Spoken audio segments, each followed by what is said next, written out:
before and after the rain. Rubens Barrichello was out quick early, as was Mika Häkkinen and championship leader Michael Schumacher. But the man they will all have to catch tonight is Häkkinen's teammate David Coulthard, whose weather forecasters did a great job letting him know to go hard early. Obviously, I'm sure like all the teams have weather forecast and people out there spotting, so we were told when to expect the rain. It was actually running a little bit late, but nonetheless it was good to get out at that time, and obviously the rest of the session was taken care of by the rain. After the rain hit, there was plenty of drivers having trouble, including Jean Alesi in the Prost. Michael Schumacher also had little trouble as he took it to the limit to catch Coulthard. Although he couldn't quite get there, he was happy with being in second place. We're in the first row, and yeah, there was the opportunity to go as well a bit faster. I had a mistake in turn 5. I'm running wide, locked up the brakes. But I guess through this session everybody had his little bits to carry and not really getting out the absolute maximum. I'm quite happy to be where I am. Häkkinen was not quite so happy after finishing third fastest. Well, I was not 100% confident with all the free practices in the whole weekend, to be honest. And the qualifying proves that way the car is not in optimum performance at the moment for me. Joining Mika on the second row of the grid will be the second Ferrari of Rubens Barrichello. Ralf Schumacher, again just a tick behind in 5th place. Rounding out the top 6, Jarno Trulli in the Jordan. Well, David Coulthard on pole position. Michael Schumacher, that man again, yet again on the front row next to him. He was very quick in qualifying this morning. Mika Häkkinen in the second row alongside Barrichello. Ralf Schumacher, good position for him in 5th. Jarno Trulli in the Jordan in 6th on the 3rd row. Fisichella, Eddie Irvine in the Jaguar, qualifying quite well. Villeneuve, Frentzen, Jensen Button, Pedro de la Rosa in 12th. Verstappen, Wirtz, Denez, Herbert, Alesi, Zonta, and Mika Salo, Genet, Makasan and Heidfeld. Now Heidfeld is on the last row of the grid, starting dead last, because all his times were wiped off and he was basically disqualified from practice because his car was found to be 1 or 2 kilos underweight. So that's why he's down the back. Oh, yeah, a lot of people ask me the question, when Formula One they've spent so much money on the cars, how does something like that happen? Well, I mean, I just laughingly said you'd hate them to be building aeroplanes, wouldn't you? But, I mean, basically, Formula One is about who can stretch the elastic the longest. And it's basically, they're all out there trying to stretch it longer than anybody else. And, of course, when that happens, it's always going to break. And, you know, these cars are to the absolute limit. I mean, if they can put a nut on the car which is lighter than the McLaren nut, they'll do so. And, of course, I think in Prost's case, they altered the bodywork into a different configuration, and in doing so they may have cut something off or altered it in such a way that they cut 1 kilo off, waited after qualifying, which they do with most cars, and bang, it was under the limit and you're down the back of the grid, John. David Coulthard also carrying that rib injury is still there. All right, let's quickly go through some points of interest. Dramas continue for Prost after Mercedes Motorsport boss Norbert Haig confirmed that they won't be supplying the French team with engines in 2001. Prost's current supplier, Peugeot, has indicated an interest in buying a stake in the Frenchman's team, but this now looks unlikely. Thanks to reports that the Japanese businessman, yet another one, has bought Peugeot's entire Formula One engine program. They just keep doing it. They've got plenty of money. Mark Webber was punted out of the 4th round of the Formula 3000 Championship this weekend at the Nürburgring. A rain-drenched race saw him the innocent victim of a first-lap collision with 2 other cars. It's his second DNF this season, leaving him 3rd in the championship. Still a pretty good effort. I guess you're going to have a couple of bad races throughout the season. And just in case you haven't heard, the last couple of weeks, James Courtney, a big fan of this kid, finished 4th in the latest round of the British Formula Ford Series. He now shares first spot in the championship with British driver Mark Taylor, and this young bloke has done everything the right way. I had the chance to meet him at the Camps dinner a couple of years ago. He's a delight. Yeah, and he's doing it the right way. He's coming up, he came up through go-karting. He was world championship twice in go-karting. He's just doing it quietly, but you know, I think he's got a big future, I really do. And you know, I mean, obviously he and Mark are just 2 of many Australians that are currently racing in Europe and America. and we'd love to be able to mention them all and tell you all exactly what was going on and when and so forth, but unfortunately time restraints just, we just can't do it all the time. They are doing so well, and we'll keep you up to date as their results come through. All right, we'll take a break. We're at the great place to race tonight, so buckle down. The weather could play a role in this one as well.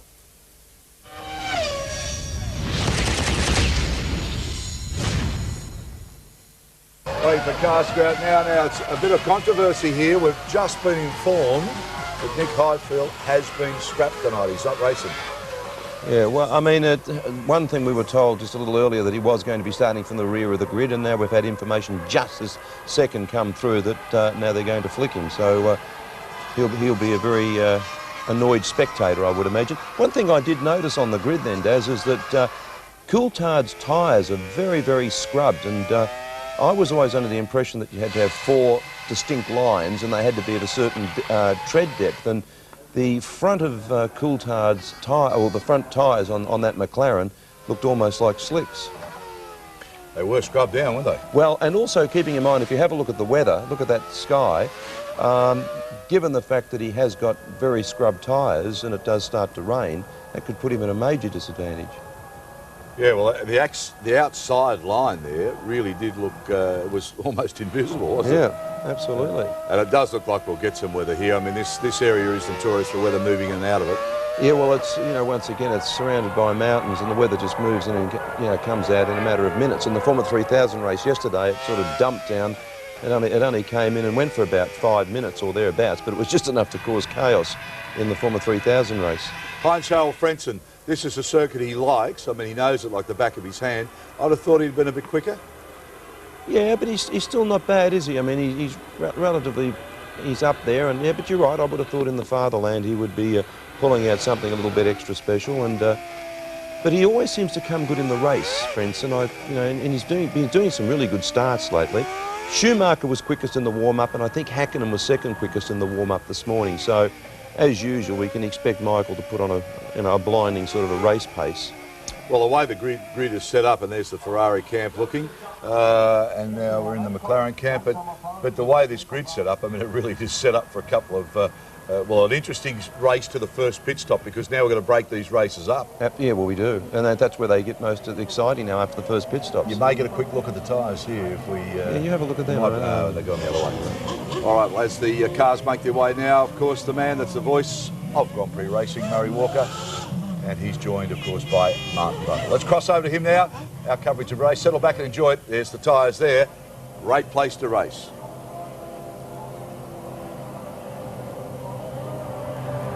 His chief rival, Michael Schumacher. Behind David Coulthard there is Mika Hakkinen. Behind Mika Hakkinen, the man I told you to watch. Look on the right, the third car back, Ralf Schumacher. Watch the lights then when the fifth, when they're all on, they'll go out, there'll be a pause, and the race will be go! Good one by David Coulthard and Mika Hakkinen. Streaks between the two of them. Is that what they were talking about? Is that what they were talking about? And Rubens Barrichello challenging. So Michael Schumacher in second position between the two McLarens, and then Barrichello off goes one of the Jordans, and somebody is trailing along at the back. It is Marc Genet in the Minardi, who's had a very late start. But unlike last year when Pedro Diniz went off, and that is Trulli, Jarno Trulli, who was starting about in 8th position, and it looks as though he's out of the race already. So it's McLaren Ferrari, and then behind you can see them as we ride with Heinz-Harald Frentzen now, and they're climbing up out of the Dunlop curve up towards the left and right at turns 8 and 9, up to the big curve, the sweeping right-hander, that is turn 10, and now then the Vidal chicane. So they're pretty well spread out as they come towards us now, with Mika Hakkinen leading Schumacher, with David Coulthard down from first on the grid to third in the race. Rubens Barrichello started fourth. He is still in fourth position, but in fifth position it is Jacques Villeneuve. Remember what I told you? He has already gained 4 places, a magnificent start. Yes, great start from Villeneuve. The car that rocketed away was Mika Hakkinen. I was watching them, they're right outside our window for the start, and Coulthard got away very well. Michael Schumacher not so well, but then Coulthard lost a bit of ground on the upshift to second. Hakkinen just catapulted through. I'm sure we'll see a replay at some time from the German producer here, but I really would like to see that again. But I'm absolutely sure now that the first 4 cars on the track have got completely different fuel loads. Yeah, and this morning Mika Hakkinen was 9/1000ths of a second slower than Michael Schumacher's Ferrari. That's how closely matched these cars are. Now we are on lap 2 out of 67 laps is this race, and Jean Alesi is in 14th position, the man we're riding with, chasing Jenson Button in the Williams as Villeneuve goes through. Behind Villeneuve is Ralf Schumacher, who has been passed by the Canadian.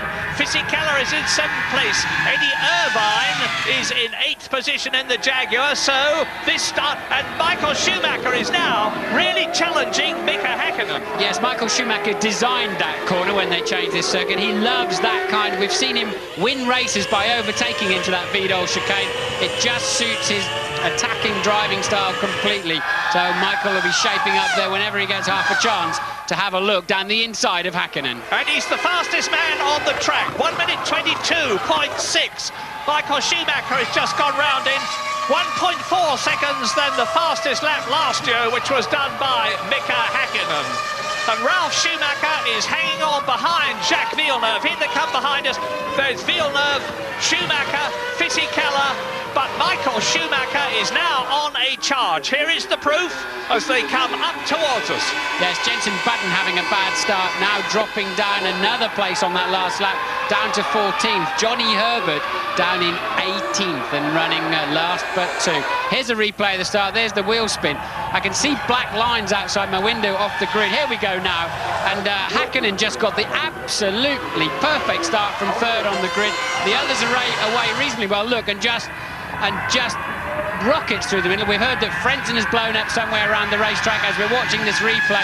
And look at that, the perfect getaway from Hakkinen. How he and Michael Schumacher didn't touch, I'll never know. And then Coulthard having to defend what became 1st down to 3rd from Barrichello. Well, let's repeat the fact as you watch the Sauber of Pedro Diniz go off the track. And here is Frentzen retiring, and his teammate Jarno Trulli is already out of the race. Well, you can see what the problem is there. His Mugen Honda engine has obviously had enough already. So both Jordans are out of the race, and we're only on lap 4 now as Frentzen waves to his countryman, and Hakkinen comes towards us. Schumacher 2nd, Coulthard 3rd. And look at the way that Michael Schumacher is pushing the McLaren in front of him. And I remind you, Michael Schumacher is on the harder tyre. Mika Hakkinen's got a beautiful balance on the softer Bridgestone, and he's definitely got the advantage at the present moment, notwithstanding the fact that Michael Schumacher has made the fastest lap. In 7th position behind Ralf Schumacher, it's Fisichella. 8th is Eddie Irvine. 9th is De La Rosa in the arrows. Verstappen is 10th in the second arrows, and Schumacher is continuing to harry, push, get his front wing right under the rear wing of Mika Hakkinen's McLaren as they storm round this track. Now, the record lap here is held by Heinz-Harald Frentzen, just a whisker under 130 miles an hour in the Williams in 1997. Different specification then. The cars were faster. Very little in it now, and Schumacher is continuing to push. We're on lap 4 already. Yeah, Schumacher's got the faster car, and I'm sure his game plan did not include Mika Hakkinen rocketing off of 3rd place on the grid. Because I think now, if we're right about the fuel load on this Ferrari, Michael Schumacher really expected and needed to be zooming off into the distance. A man probably quite content at the moment is Coulthard back there in 3rd place, if he's running a lot of fuel. And I think it's a smart idea this afternoon. You need as big a window as possible to give you the best chance of needing to come in for fuel when it starts to rain. So you need it's worth carrying a bit more fuel to widen that window, if you understand me. And did you hear what Martin said? Not if it starts to rain, when it starts to rain, because we're virtually certain that it's going to do so. And the teams have been frantically revising their strategies to take account of that. Now, Mika Häkkinen will be quite happy. I think he's got a good balance on the softer tyres. He's leading the race. He can take his line wherever he likes, and Schumacher's got to make him make a mistake before he can get past. And Mika Häkkinen, twice a world champion, is not going to do that. Well, that's two camera angles where I've seen spots of rain on the lens, so for sure it's getting a little bit damper. Looking out of the window, no signs of umbrellas out here with the crowd at the moment, but Michael Schumacher appears to have a much better handling car at this stage of the race. The first two are stretching away slightly from the second two. Häkkinen leads Schumacher, there they are, and David Coulthard is 2 seconds behind them with Rubens Barrichello tucked under his wing. Jacques Villeneuve is 6 seconds behind Barrichello. Fisichella is right behind Villeneuve in 6th position. Ralf Schumacher is 11 seconds behind the leader in 7th place in the Williams. Then it's De La Rosa. And hello, what's happening here? Off goes the Sauber again. And this time, again, it is Pedro Diniz. He does not like this circuit. It treated him very badly at the start last year. He's been off twice already, but after last year, he's a very lucky man to be alive. And we've got news from Louise Goodman. Yeah, I'm standing here with Jarno Trulli. Jarno, we saw your teammate go out with an engine failure. What happened to you?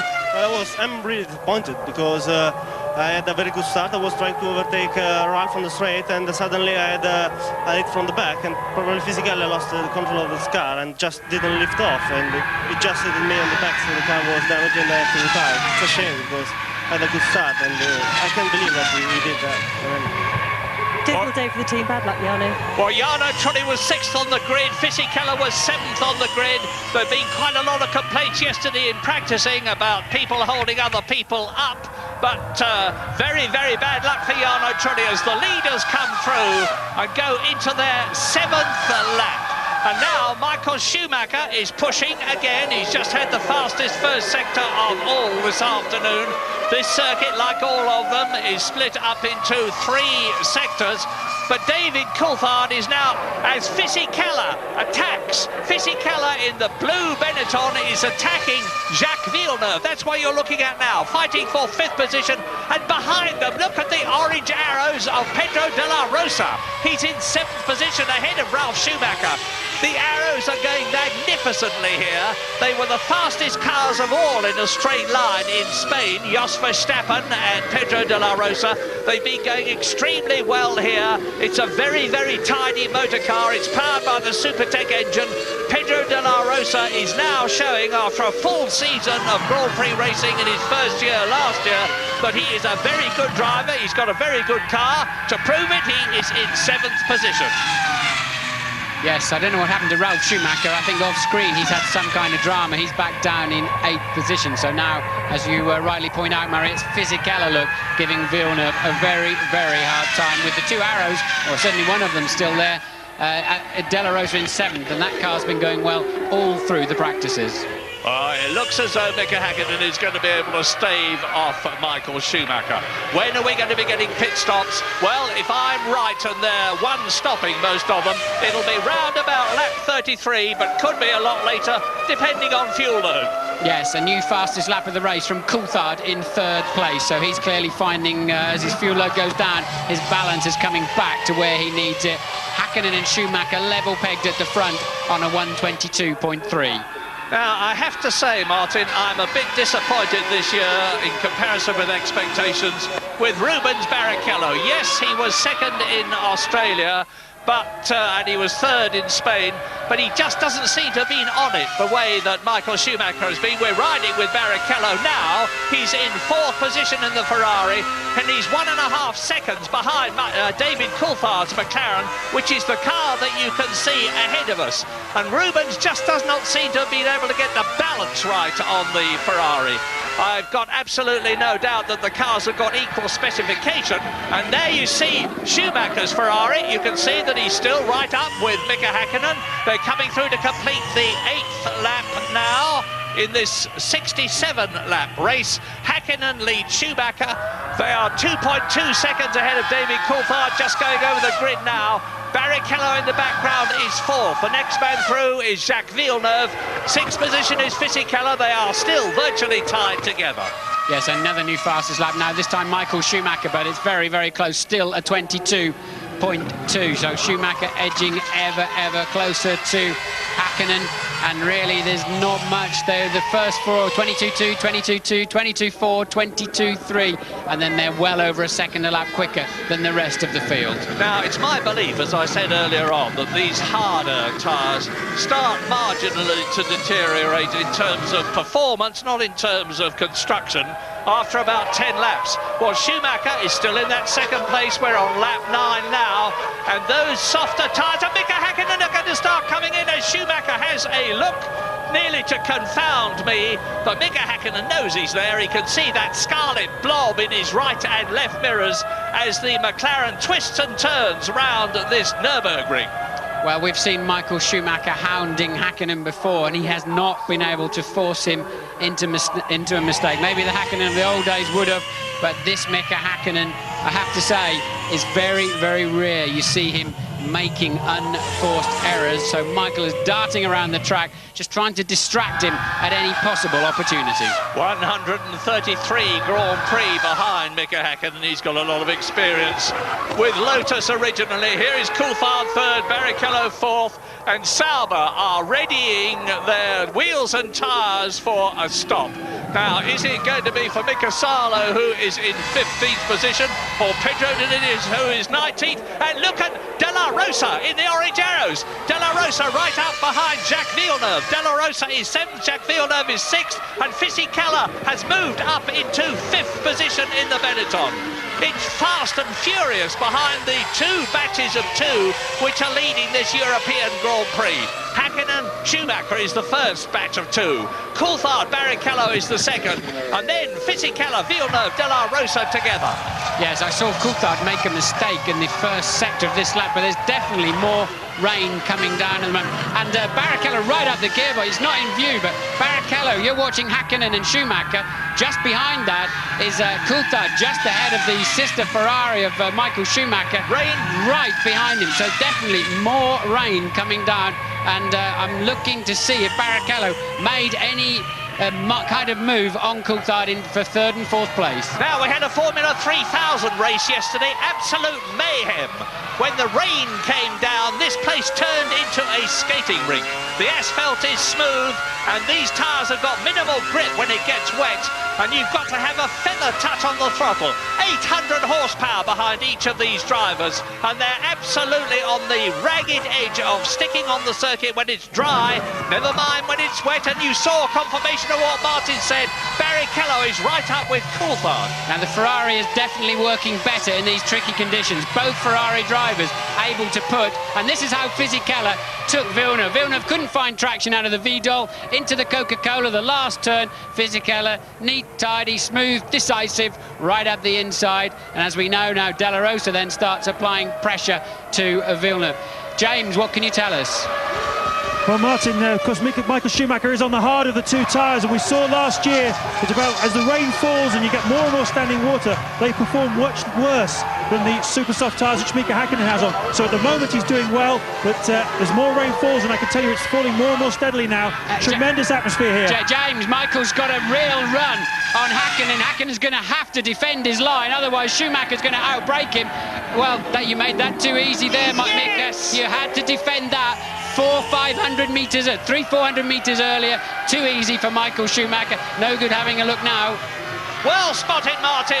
Beautiful, beautiful drive by Michael Schumacher, who has to make...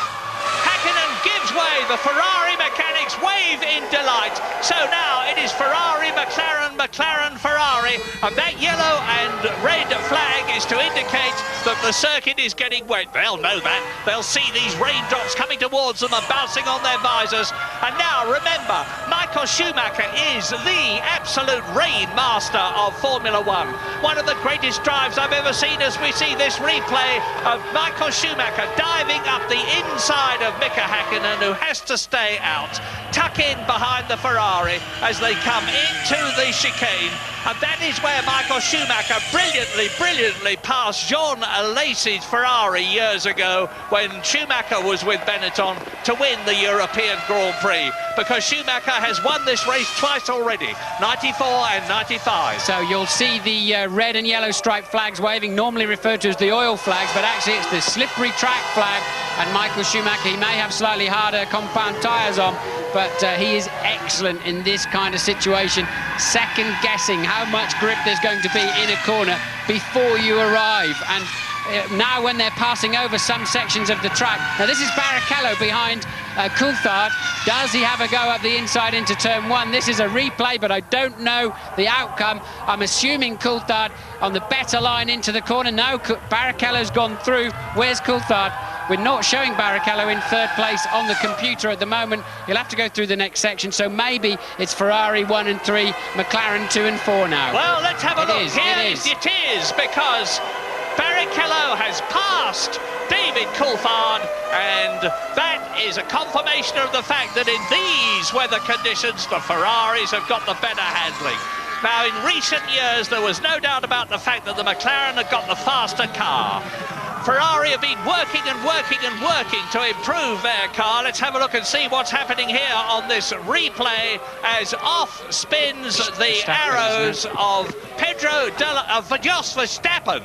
Jos Verstappen, the Dutchman, who was down in 14th position, and that lets Mika Salo in the Sauber through ahead of him. Look at this, Murray. Michael Schumacher nearly 3 seconds faster on the previous lap than Mika Hakkinen, so that's absolutely incredible. They've obviously put off goes the Minardi. Genet and Johnny Herbert, you'll notice, last year's winner, this year in the Jaguar, has come in for a very early stop.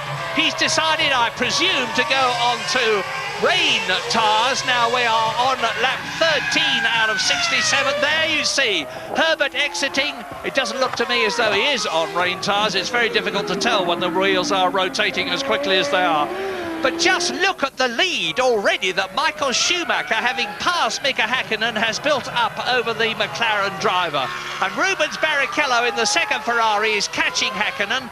He was about 5 seconds behind him. He's now 3.3 seconds. There is Hakkinen looking visibly, to me, slower than Schumacher and Barrichello as he rounds turn 13, followed by David Coulthard. Yes, now remember what I said at the beginning of the programme, that if you go 3 or 4 laps losing 10, 12 seconds a lap, then you may as well be on the other tyres. Now which they're doing, they're now 14 seconds off the dry pace that they started this race at. Maybe they should be in, coming in. Yes, I think they should now be in, getting some wet tyres on. But a lot of them are hanging on. Now is the moment for some wet tyres. But the problem is second-guessing the weather. Will it stop raining and dry out immediately? I think they should now be in for wets, and I'm expecting them anytime soon. As De La Rosa 7th challenge, here is Verstappen coming in the arrows. Behind him, Mika Salo in the Sauber. And behind David Coulthard, who is in 4th place, Fisichella is on his own in the Benetton. But what a struggle behind him as off spins again the Minardi. This is a replay of Marc Genet. Jacques Villeneuve, De La Rosa, Eddie Irvine in the Jaguar and Ralf Schumacher are absolutely together on the circuit, fighting for 6th position. There's 6th, 7th, 8th and 9th. But 4 car lengths covers them. As Genet, who has spun off and lost his front wing, you see, comes in for a new nose cone and wing assembly. Michael Schumacher leads on lap 14 out of 67, 53 laps to go. Well, Schumi stayed on the racetrack. I mean, I can't see where the weather's coming from, but Schumi's decided to stay. I mean, he's barely on the throttle as he comes over the line. Let's see his lap time. It's a 41. That's 19 seconds slower. It takes you 30 seconds to make a pit stop. Okay, you've got to do another 30 seconds to come in and change the tyres again. And what was going on there, Murray? No, Ralf Schumacher doing the same as his brother as Pedro Diniz spins off. This is what the rain is doing. In comes David Coulthard from 4th position. But Ralf Schumacher's doing like his brother. He's driving magnificently in the wet. He's gone ahead of Jacques Villeneuve up into 6th position. David Coulthard goes out in about 7.4 seconds. And of course, he's got a new set of tyres on lap 15. And David Coulthard exits the pit lane as Fisichella comes through, still on his original tyres in 5th position. Now, this race is going to be a commentator's nightmare from now on as cars pour in and Eddie Irvine in the Jaguar comes out behind De La Rosa still. I think it's going to be a commentator's dream, to be honest, Murray, because we're going to see action all through the afternoon. That is true. As these people guess, second guess, change their minds or whatever, but certainly on those lap times, they're better doing 2 or 3 laps on the wet. The wet rubber can often be harder than the dry rubber, but because it's got a lot more cuts in it, the tread moves around, the blocks move around, generates more heat. It's a different type of compounding that gives more grip in cool conditions. So we know the Ferrari mechanics are out in the pit lane too. I think they'll have to respond to, yes, and that is Michael in the pit lane. Coming through what is a very slow last corner, and then over the white line at just 80 kilometers per hour. He's got to hit the button, and there are his team. He's got to hope he doesn't run over them as he did in Spain, but that was not his fault in the Catalonia Grand Prix, and I don't know if James is there. And behind him is Mika Häkkinen. So they come in first and second. Häkkinen stops. There he is in the background. There is Fisichella coming in. So all the leaders are coming in now.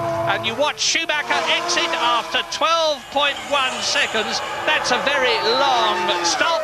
How does Mika Häkkinen's time compare? Problem for Häkkinen's car, Murray. Long time putting the right rear on. So Häkkinen quite slow away. Now something's coming. He'll beat that out of the pit lane. So I think he lost just a few seconds there while they had a slight drama. And look, Coulthard is right up there with Michael Schumacher. Coulthard, who has stopped. Michael Schumacher has stopped. Schumacher is now just ahead of David Coulthard as they come up behind Jenson Button.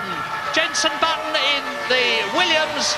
And now, Michael's on his out lap. He doesn't know how much grip there is. Coulthard's now on his first flying lap, and that's why Michael's having to defend quite aggressively there with David Coulthard, whose tyres are that bit warmer, and he's got more knowledge of the racetrack. So, lap 16, here is the order at the present moment as you watch Schumacher and Coulthard and Jenson Button keeping his Williams in between them. He's let Schumacher through. He's refusing to be passed by David Coulthard. This is costing Coulthard dear in the McLaren as Jenson Button fights for position and to avoid being lapped, which he has now been. No, that's for position, Murray. Because he hasn't been in, Button, although he's on the wrong tyres, Button is actually in 7th place. Coulthard's taken that 7th place away from him, but he is on wets, but it has, as you pointed out, cost him dearly, and that will obviously be Rubens Barrichello's stop. Here he comes now. He should peel into the... Oh, even a job getting in the pit lane, look. You can see how slippery it is. It's a long, long drag into the pit lane. Look for the yellow line where they hit the rev limiter to slow them down to the mandatory 80 miles an hour maximum. That is it. Now Barrichello looks for his pit crew. Remember what happened last week, the week before last in Spain? It's the new Ferrari fella in place of Nigel Stepney, who with his broken ankle will be watching this race. He's done an immaculate job so far, and that's a good stop by Rubens Barrichello. 7.2 seconds, and behind him there is Ralf Schumacher. That could put Barrichello in the lead of this motor race. I don't know, I haven't seen Schumacher and Coulthard come over the start-finish line. It's totally upside down at the moment, but I wonder if that put Barrichello out in front of the race. I think you're right, Martin. It's so easy to get it wrong, though. I think we'd better be very, very cautious until we see how things are settling down, if they settle down. Because, as I said, there's cars flying in and out of the pits as the weather conditions deteriorate. It's wet out there, but it's not lashing down with rain like it did last year. It could well stop and the circuit start to dry out. That is exactly what happened in the Formula 3000 race yesterday, which went all topsy-turvy when the rain came down. So lap 17 out of 67, 50 to go. We've had action enough already. And look, coming towards us, previous race leader Michael Schumacher, now on a new set of Bridgestone boots. Behind him is Mika Häkkinen. They exit the chicane again as Alexander Wurz in 16th position in the Benetton goes off circuit across the grass over the sawtooth rumble strip, which can be very damaging indeed. Right, Barrichello must have had some kind of problem on that in-lap because he actually is some way behind. So now it is Schumacher, Coulthard and then Hakkinen you can see in the distance, Murray. In third position, so it's Ferrari, McLaren and Pedro de la Rosa coming towards us in fourth position.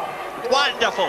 In the points, it's a long time since they've been there. Fisichella is fifth, Button is sixth. There's a lot more to come, but we are leaving for the moment.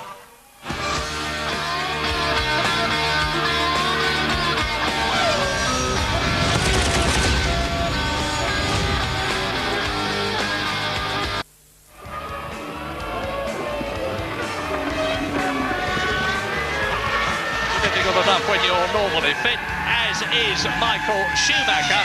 Now, Schumacher is lapping at about 1 minute 32, 1 minute 33 at the present moment, which is a couple of seconds faster than David Coulthard, who is in second position, and only about half a second faster than Mika Hakkinen. So Mika Hakkinen is catching his teammate in second place, but he's still losing time and distance to the man who crosses the line now and goes into his 19th lap out of 67. Michael Schumacher in the background. You see David Coulthard. Now we wait to see Mika Hakkinen come towards us in the McLaren. There he is in the background. Third place. Pedro de la Rosa is driving a storm of a race, and everybody will be keeping their fingers crossed for arrows.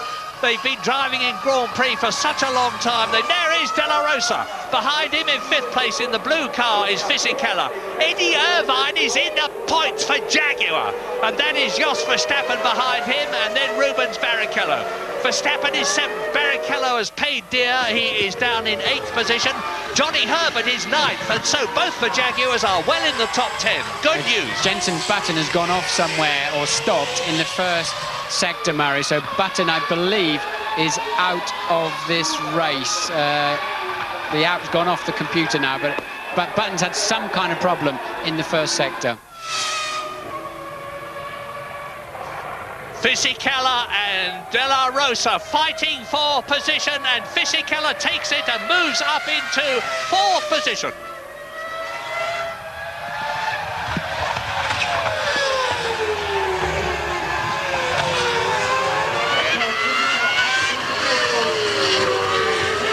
Lap 19 out of 67. What a motor race this is, as Michael Schumacher in the Ferrari leads David Coulthard by 7 seconds. But Mika Hakkinen, the second McLaren, is catching Coulthard. A fantastic battle for fourth place between Pedro de la Rosa in the Arrows and Fisichella in the Benetton. And Eddie Irvine is in sixth position for Jaguar. In the points for Jaguar. Jos Verstappen, Arrows, seventh. Barrichello, Ferrari, down in eighth position. Johnny Herbert, the second Jaguar, in the top 10. He is ninth, and 10th is Ralf Schumacher. Yes, well, with whatever kind of problem Barrichello had on his in-lap, that's put him down in eighth, as you've seen. And just coming up now to pass Verstappen, and Verstappen may just cut across his bow there, and Barrichello realising that and giving him plenty of space. He's going to get better drive out of the corner, and now surely the next corner is Barrichello's to take seventh place. He's got more grip now. Verstappen's not going to make it that easy for him. A nice piece of driving, Jos. So Barrichello's going to have to work to come through the field. The man who's taking it too easily, he's too cautious, is Coulthard in second place. Remember, Murray, he went off in this, leading this race easily last year by pushing too hard in the wet. Right now, I don't think he's pushing hard enough. He's losing a couple of seconds a lap to Michael Schumacher, and Hakkinen is catching him about a second and a half per lap. This is fantastic motor racing. Sixth on the right, Eddie Irvine, Jaguar. Jos Verstappen, seventh. Rubens Barrichello in the Ferrari, eighth. Now they are fighting each other. I could hardly believe my ears after Spain when I heard people complaining about the two Schumacher brothers, Ralph in the Williams and Michael in the Ferrari, having a battle for position. It was great motor racing, and that's exactly what we're seeing here. Absolutely on the limit.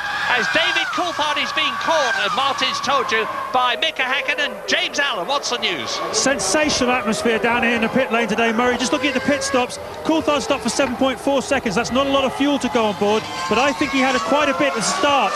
Now Schumacher stopped for 12 seconds. That's enough fuel for 35 laps, but he had very little fuel at the start, so they're roughly on the same sort of fuel load at the moment. Hackinen's problem was getting the wheel nut back onto the right rear tyre. It's cost him dear, about 4 seconds, but on a day like today with such strange and changeable conditions, it might not be the end of the world for him.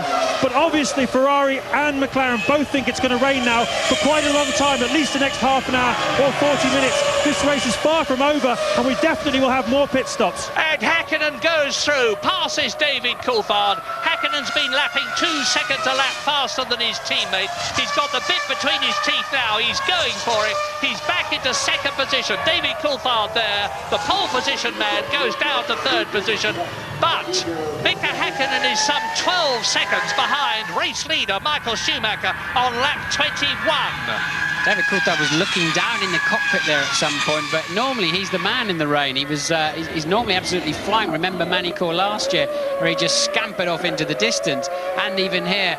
And look, Coulthard, I think he knows that his teammate was much faster than him, gave him plenty of space to pass him going up into turn 7. So Coulthard may be carrying some kind of problem. Normally he is faster than that on a wet track. Yeah, I remember that David Coulthard has actually got 3 broken ribs. He's recovering from them. He's a lot better than he was in Spain. But the fact is that he's got 3 broken ribs, and it's a tremendously demanding situation physically that it's in now, as the Ferrari of Michael Schumacher scythes its way through the field. He is now up behind Pedro Diniz, who is 18th. He's lapped Mazzacane. In fact, he's passed Pedro Diniz. Yes, I think Coulthard lost 5 seconds on the last lap, Maris. I think his problem is more than a few spare ribs in there that are not doing their job. So Coulthard carrying some kind of drama in the car. James, what can you tell us about David? Well, what I can tell you is that the last time by, David came quite close to the pit wall. Adrian Newey the chief designer, came off the pit wall and looked down, leant out over the side to have a very close look. I think it was at the front wing of the McLaren to see if there was any damage. I saw him tap Dave Ryan there, who runs... Oh! Sorry, James, that was Schumacher getting it sideways. Carry on. I saw him...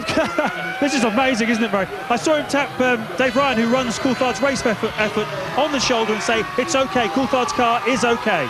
Well, it may be OK, but it's not quick enough to hold that second position.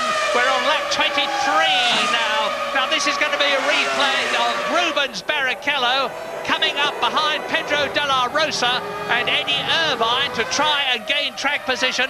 I've said so far, it's Verstappen actually, I apologise. I said that Barrichello has been the disappointment of this race for me so far, because he is down in 7th position. Well, he's moved up a place there, and the race order is Schumacher leading Hakkinen. As you see, Barrichello diving through inside Verstappen's arrows. Now, the arrows are in 8th position and 5th position. De La Rosa is in the top 6. And the top 6 are Michael Schumacher, 12.7 seconds, Mika Hakkinen, 4.8 seconds, David Coulthard, 9.3 seconds, Fisichella 4th, 1.3 seconds, 6.5 seconds, Rubens Barrichello, and then Eddie Irvine is still there, and Johnny Herbert is still in the top 10 for Jaguar.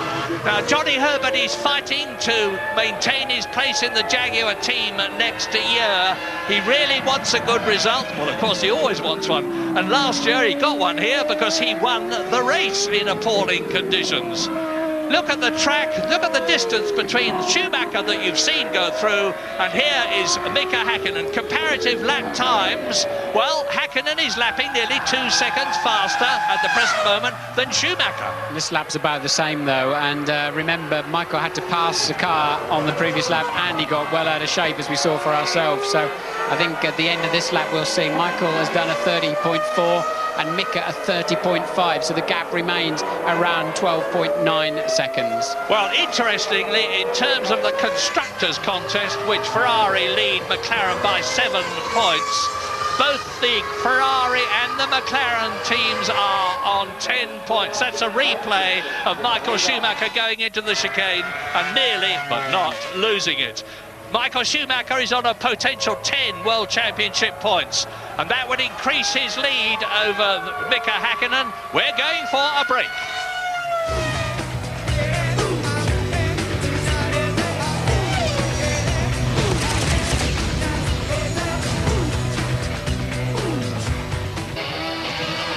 Welcome back, AJ. I know we've been saying for a long time that Grand Prix have been getting a little bit processional. As you look there after 24 laps, there are the top runners.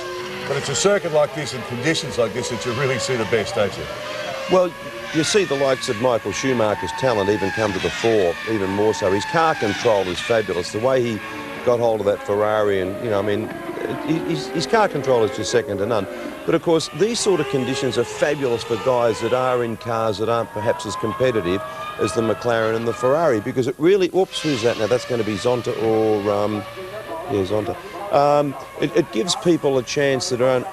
whose cars aren't competitive as the McLaren or the Ferrari to show their driving skills.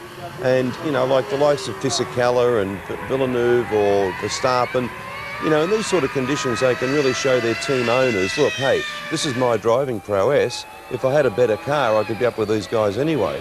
So, in a lot of ways, these conditions are great for the guys that, as I said, whose haven't got the cars that are competitive. Enjoying it as we look at Schumacher and the Ferrari. Back to Murray. Again, the back of the Ferrari steps out. Again, Michael Schumacher holds it.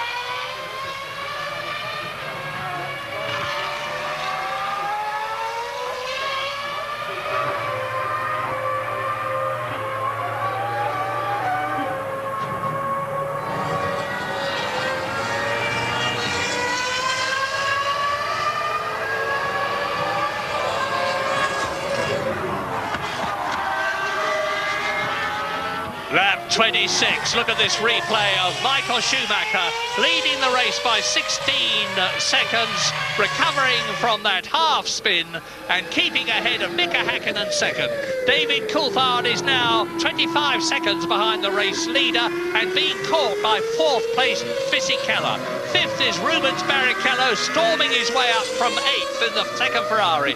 Pedro de la Rosa is sixth for Arrows in the points. Eddie Irvine is seventh for Jaguar. Jos Verstappen is eighth for Arrows, so both the Arrows are in the top eight. Johnny Herbert is now in 10th position because he's been caught and passed by Ralf Schumacher. Now Jenson Button is in 14th position.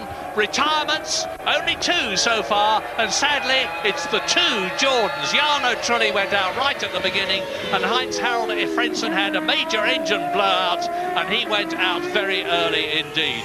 So Michael Schumacher, the reigning master of Formula One, the man who's shown us time and time again what a genius he is in the wet, like the Spanish Grand Prix at Barcelona, like the Monaco Grand Prix, is now in a secure first position and lapping faster than the man you're looking at, the twice world champion Mika Häkkinen.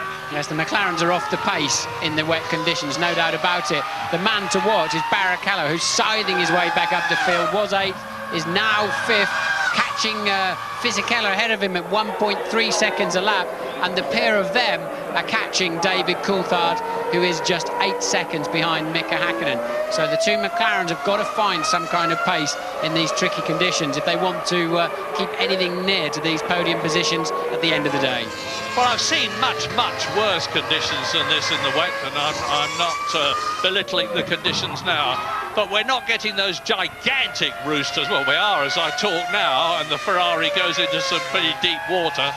But it's raining steadily. It is not lashing down. And Michael Schumacher, with a clear track in front of him now, is lapping at about 1 minute 29.1, which is almost a full second faster than Mika Häkkinen. And this is where the fact that Michael Schumacher is the best of the day is very much underlined. And there is, you can see the Arrows being chased very hard indeed by Ralf Schumacher's Williams. That's Verstappen in 8th position. Ralf Schumacher in 9th position. Behind them is Johnny Herbert. Ahead of them is Eddie Irvine. And we're hearing news that that Schumacher may be coming in. Ralf Schumacher may be coming into the pits. This is the 28th lap. This is what I was talking about having enough fuel on board to have a decent window, because there's nothing worse than having to come in to change your tyres and then several laps later, coming in again to put fuel in the car. It's a double negative, but often there's no way around it unless you run the car just ridiculously heavy at all conditions. And now with Barrichello into 5th position and on a potential 2 World Championship points, Ferrari have got potentially more points for the Constructors' Championship here in Europe than McLaren have. Barrichello is doing a superb job, and so is Verstappen, because Verstappen in the orange arrows pursued by the white Williams of Ralf Schumacher, who tries to go through on the inside and has to run wide as Verstappen retains his line. They're both closing up on Eddie Irvine and the Jaguar, who's holding that 7th position. It's quite conceivable that here, for the first time in the year 2000, well, first time ever, we're going to see a Jaguar get a Formula 1 World Championship point. Fingers crossed. The problem is for the driver in front, unless you're in a very slow corner where the spray just curiously just fades down and all of a sudden you can see what's going on around you and see something in your mirrors at any kind of speed over, let's say, 70, 80 miles an hour, you cannot see a thing behind you. So if a driver takes a stab at you unexpectedly, it's so easy for you just to drive in and take your normal line, especially in these conditions where you're really needing maximum concentration on the few meters of track ahead of you, rather than in the dry where you're looking down the road a little bit further. Well, 16 seconds is the gap now between the man you're watching, Michael Schumacher. He has already won 3 Grand Prix this year. There is Mika Häkkinen, who's won 1. Schumacher, of course, did the hat-trick, got the treble, the first 3 races in Australia, Brazil, and the San Marino Grand Prix at Imola. Then David Coulthard won at Silverstone in those appalling weather conditions for the people who were trying to get there, although the track was dry. Remember that. This is the first wet race we've had this year. And then Mika Häkkinen won in Spain. So it's 3 to Ferrari, 2 to McLaren so far. And the World Championship well and truly alive, but not this race for Mika Salo, because he is out of it from 13th position. His teammate Pedro Diniz, 17th now, has been lapped. Something yellow in the gravel trap there as well, but I don't think it's a piece of Salo. I think it must be a piece of somebody else. I think it's his nose. Oh, I was going to say it's his nose cone, but it's it's off something else. Something else early in the race, but there's no way out of there in a Formula 1 car, that's for sure. Mika Salo in a much improved Sauber this year, but their usual problem is that they start well and then start to deteriorate with a lack of development. But they've changed the management personnel and the technical personnel at Hinwil in Switzerland, and things were actually looking much better for Sauber, but not here at the moment, as David Coulthard in 3rd position is seeing, or will be seeing soon, Giancarlo Fisichella in Benetton, the man who was 2nd in Brazil, getting closer and closer to the McLaren. There's about half a second in it. That yellow car is Mazzacane, who has been lapped. And coming towards us now, there is Fisichella, and behind him Rubens Barrichello.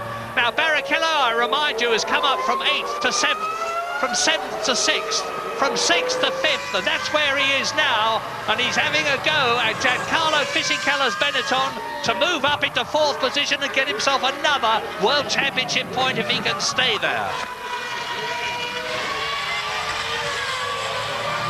Rubens Barrichello, of course, is no slouch in the wet.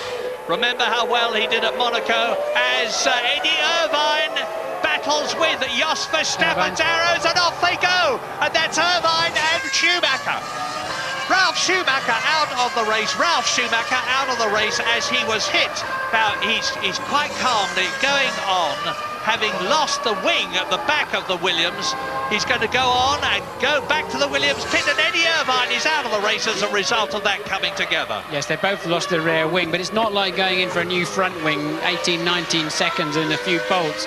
The rear wing is fixed much more rigidly and in a more complicated way to the car, and effectively, and this is how it all started, look, with Verstappen defending his line, Irvine having to get out of it. They just touched, look, Irvine spinning, Ralf almost really just an innocent bystander and just clips the rear wing, as he spins around, and you can see then Johnny Herbert slicing through. So Ralph there, he probably should have seen this one coming a little bit more, but Eddie getting in deep. Verstappen, we've seen that this afternoon, he just simply will not yield to anybody, and Ralph spinning off in sympathy and losing his rear wing. And that contact, as we see later on, made the rear wing of the Jaguar of Irvine also fall off.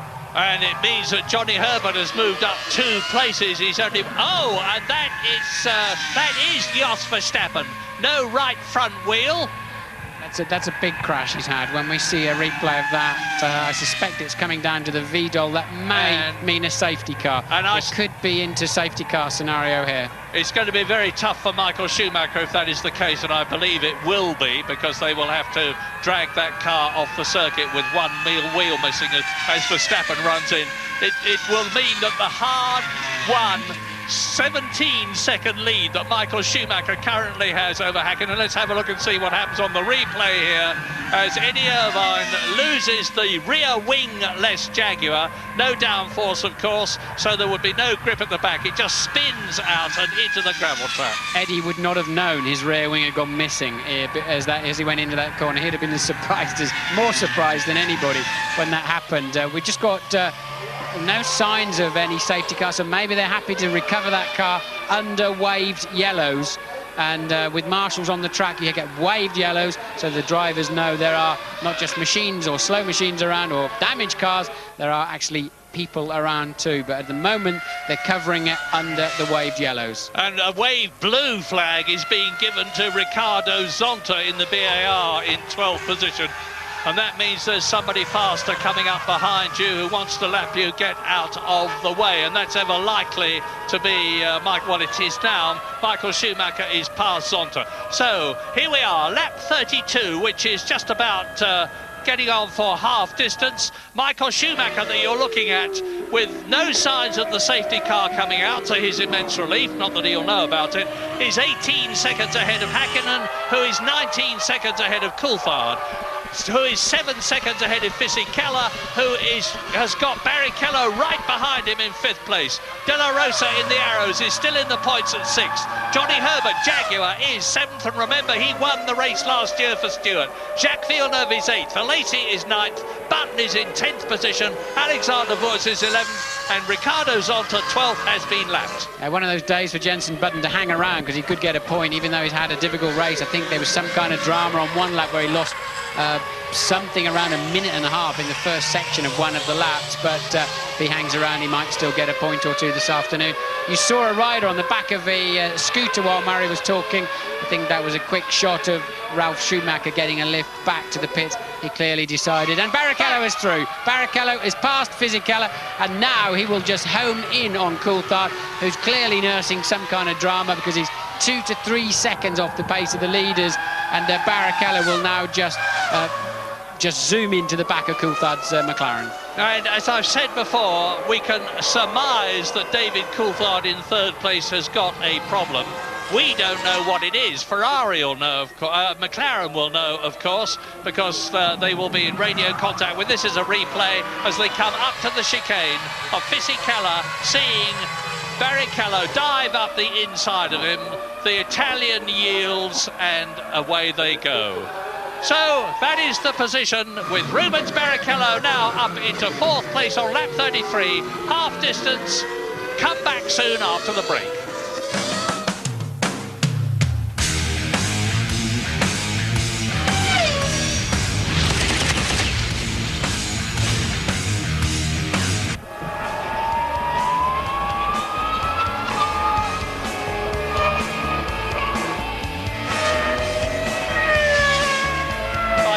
Up the inside of the Benetton at the chicane, going through, taking 4th position, and now is on 3 World Championship points, and he's catching, as Martin pointed out, and Barrichello into the pits. Are you there, James? No. Well, I am, Murray. No, I am here. I think this is probably more a fuel thing than anything else. They may be slightly unhappy about the tyres, but this is fuel to take him to the end of the race. This is Ross Brawn throwing the dice. Whatever happens now with the fuel situation and the race situation at the front, this is to get Barrichello up onto the podium.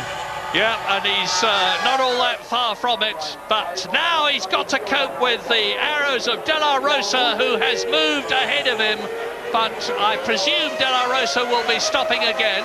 Johnny Herbert in the background is just outside the points in 7th position.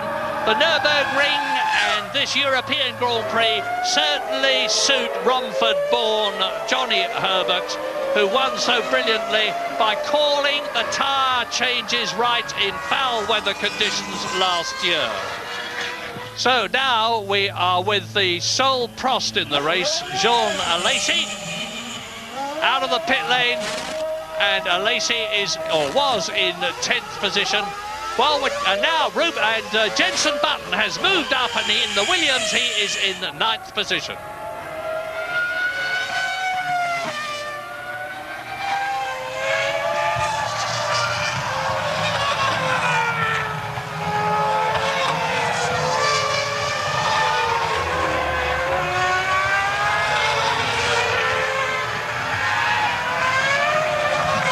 Lap 35, Michael Schumacher is the leader, and here is the Ferrari pit crew waiting to get the Ferrari in. Here is Michael Schumacher, and here is Rubens Barrichello in the 2nd Ferrari. Into his pit, off comes the wet tyres, on go another set. The fuel filler is doing his job to perfection after Nigel Stepney was hurt last week. And now here we are again as Michael Schumacher comes into the pit lane. Michael Schumacher into the pit lane for his 2nd stop. Now he's 18 seconds ahead of Hakkinen, and James Allen is waiting for him. Yeah, it's a good decision by Rosberg. It's absolutely chucking it down now. There's no chance of this track drying out before the end of the race. This is the fuel to take Schumacher through to the end of the race. Nice, calm, relaxed pit stop by the Ferrari team. I think they feel they've got the day one here. But there is, of course, still some way to go in this motor race. Anything can happen. Tell you that Mika Hakkinen has now gone through into the lead. There he is, you see.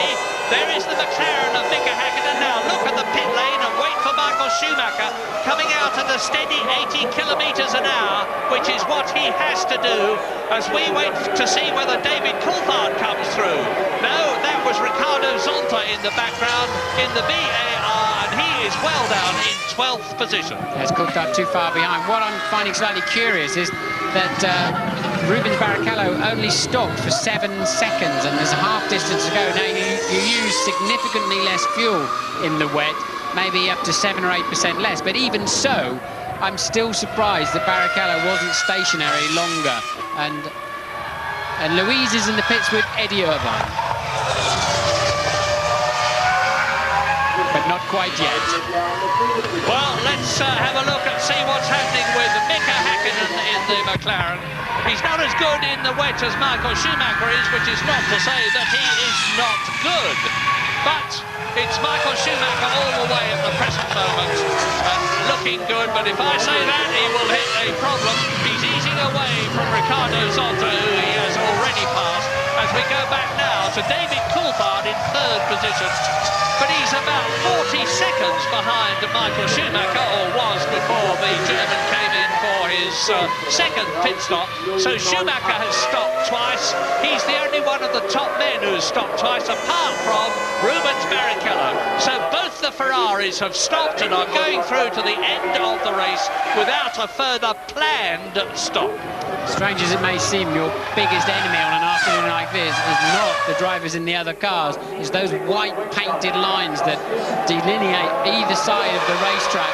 Put a wheel on those as you go into or leave a corner, and you'll be facing the wrong way sooner than you dare imagine. Well, now it's up to Michael Schumacher to really go for it, because Hakkinen is leading the race by about 20 seconds as a result of the fact that Schumacher has stopped a 2nd time and that Hakkinen, has not.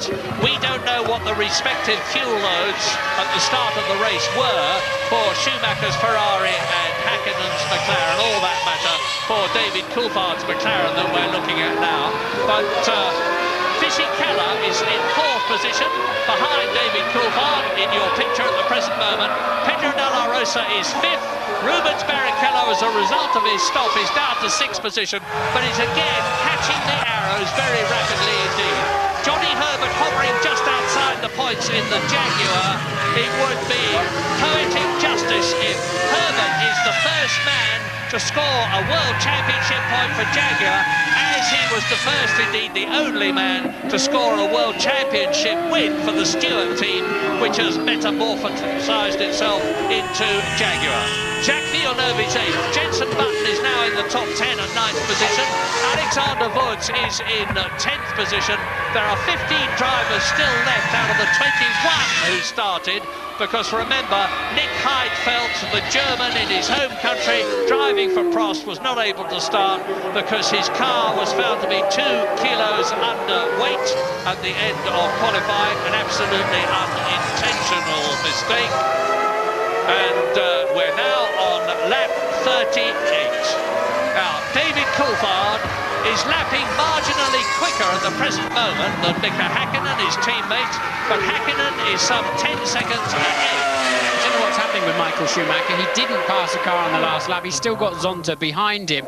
That's the resultant damage of Verstappen's accident. We still haven't seen a replay as to how he managed to bin his car quite in that fashion. But as you say, Coulthard actually faster than Schumacher too at the moment. So since Michael changed to this set of tyres, he hasn't really had a blistering pace yet. No, it's strange, but when you change tyres, it can dramatically affect your performance. As I've said before, tyres are now the only handmade thing in the sense of humans construct them on a motor car, and they are laboriously built up ply by an operative, and as a result of that you can get marginal differences from one set of tyres to another, and marginal differences in the tyre can make more than marginal differences to the performance of the car on the track.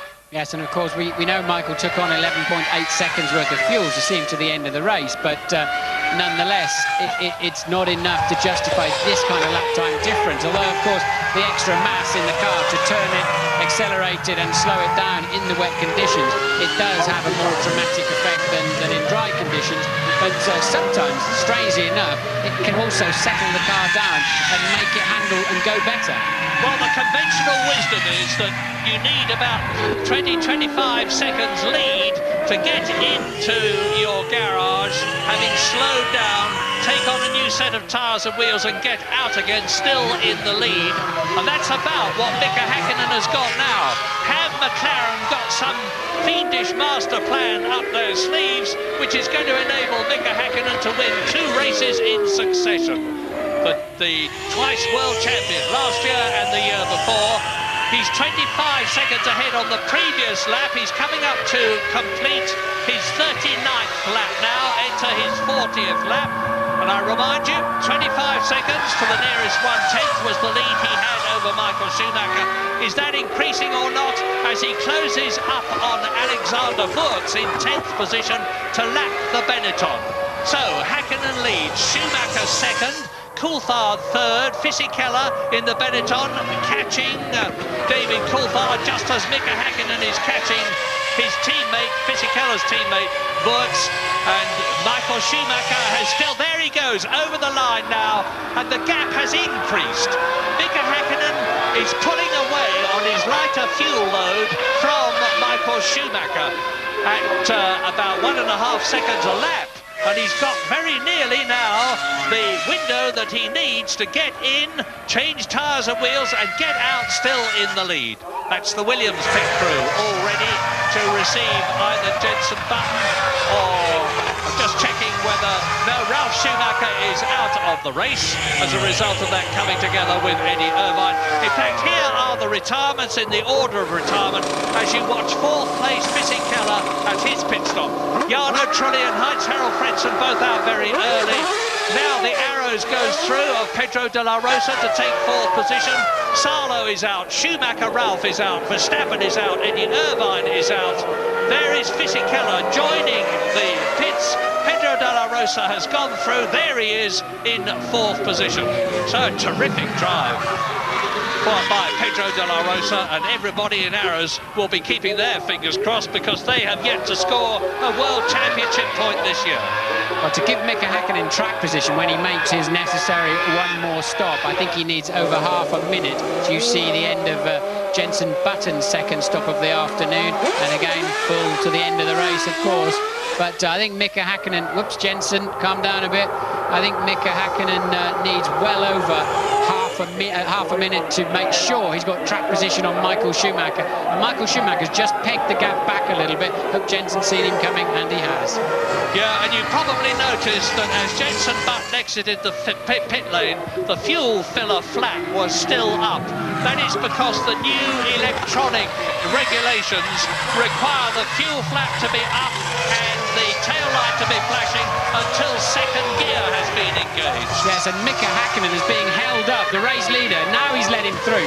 That has cost Häkkinen quite a lot of very crucial time at this part of the race, where, as I said, he needs a window to make his pit stop and get out ahead of Michael Schumacher. He's had two very, very poor laps following Fisichella. Yeah, it's lost him at least a couple of seconds. The lead of Mika Häkkinen that you're looking at has come down from 27 seconds to about 25 seconds. It's going to be a very close run thing. Lap 41, 67 lap race. Häkkinen leads Schumacher. Coulthard is still third, being caught by De La Rosa, but only at the rate of about a tenth of a second a lap. Barrichello is still fifth, but he's right behind De La Rosa and will, I soon predict, be up into fourth place again. This is Wurz coming in from top 10, and Louise Good. So there is Alexander Wurz, ninth position when he came in. Jenson Button, I think, may well get that ninth position back. He was ahead of Wurz before he came into the pits. And Johnny Herbert in seventh position, in eighth position, because Villeneuve's got ahead of him, is about to be lapped by the Flying Finn, as he calls himself, Mika Häkkinen. And news from Louise Goodman, who's with Eddie Irvine. Yes, I am now. Thankfully, Murray, this rain getting into my electrics as well as everything else. Eddie, tussle back there. Were you aware that the fact that you'd lost your rear wing? I didn't hear it. I checked the car, looked, everything looked okay, but obviously it wasn't. Then I obviously went down the next straight. So I'm surprised, because normally you would notice the rear being very, very light, which it wasn't, so strange. Running strongly until then, though the team seemed to pull up their performance this weekend.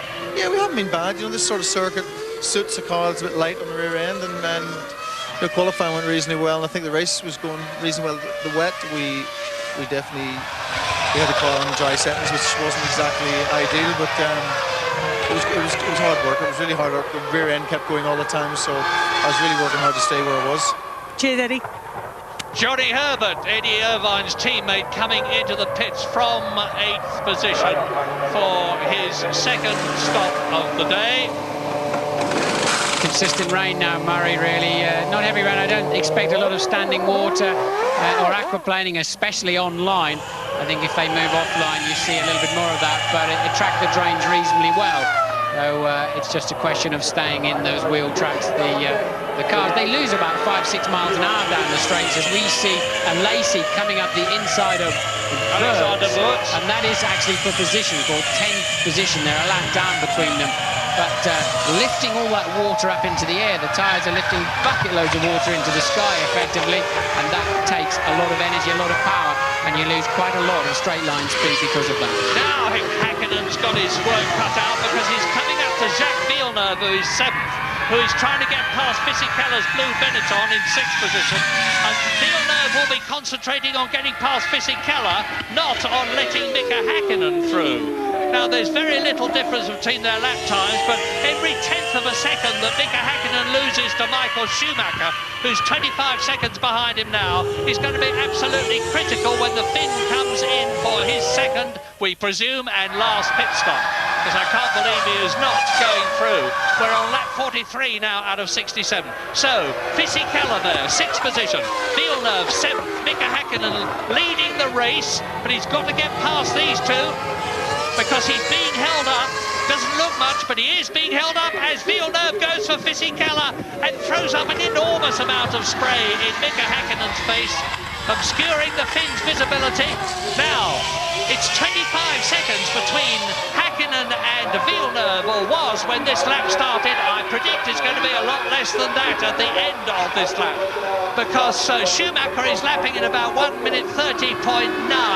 Villeneuve is lapping in 1 1 minute 33.8.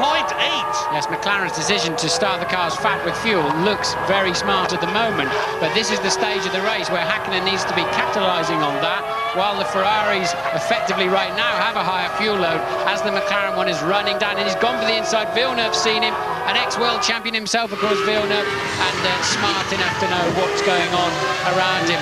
Coulthard massively off the pace. I don't know how he's keeping third place. I think McLaren should get him in the pit, maybe change his tyre pressures or something, give him a bit more pressure if he's aquaplaning or whatever, if he is struggling on any standing water. Although there doesn't, as I said, there doesn't appear to be much to me, but Coulthard struggling for lap time. He really should come in and have another set of tyres. And I was so wrong about Pedro de la Rosa replay of Häkkinen lapping Villeneuve. Now, I was so wrong about De La Rosa and Barrichello. I said Barrichello would rapidly regain the fourth place he had got by passing De La Rosa after the pit stops. He's not done so.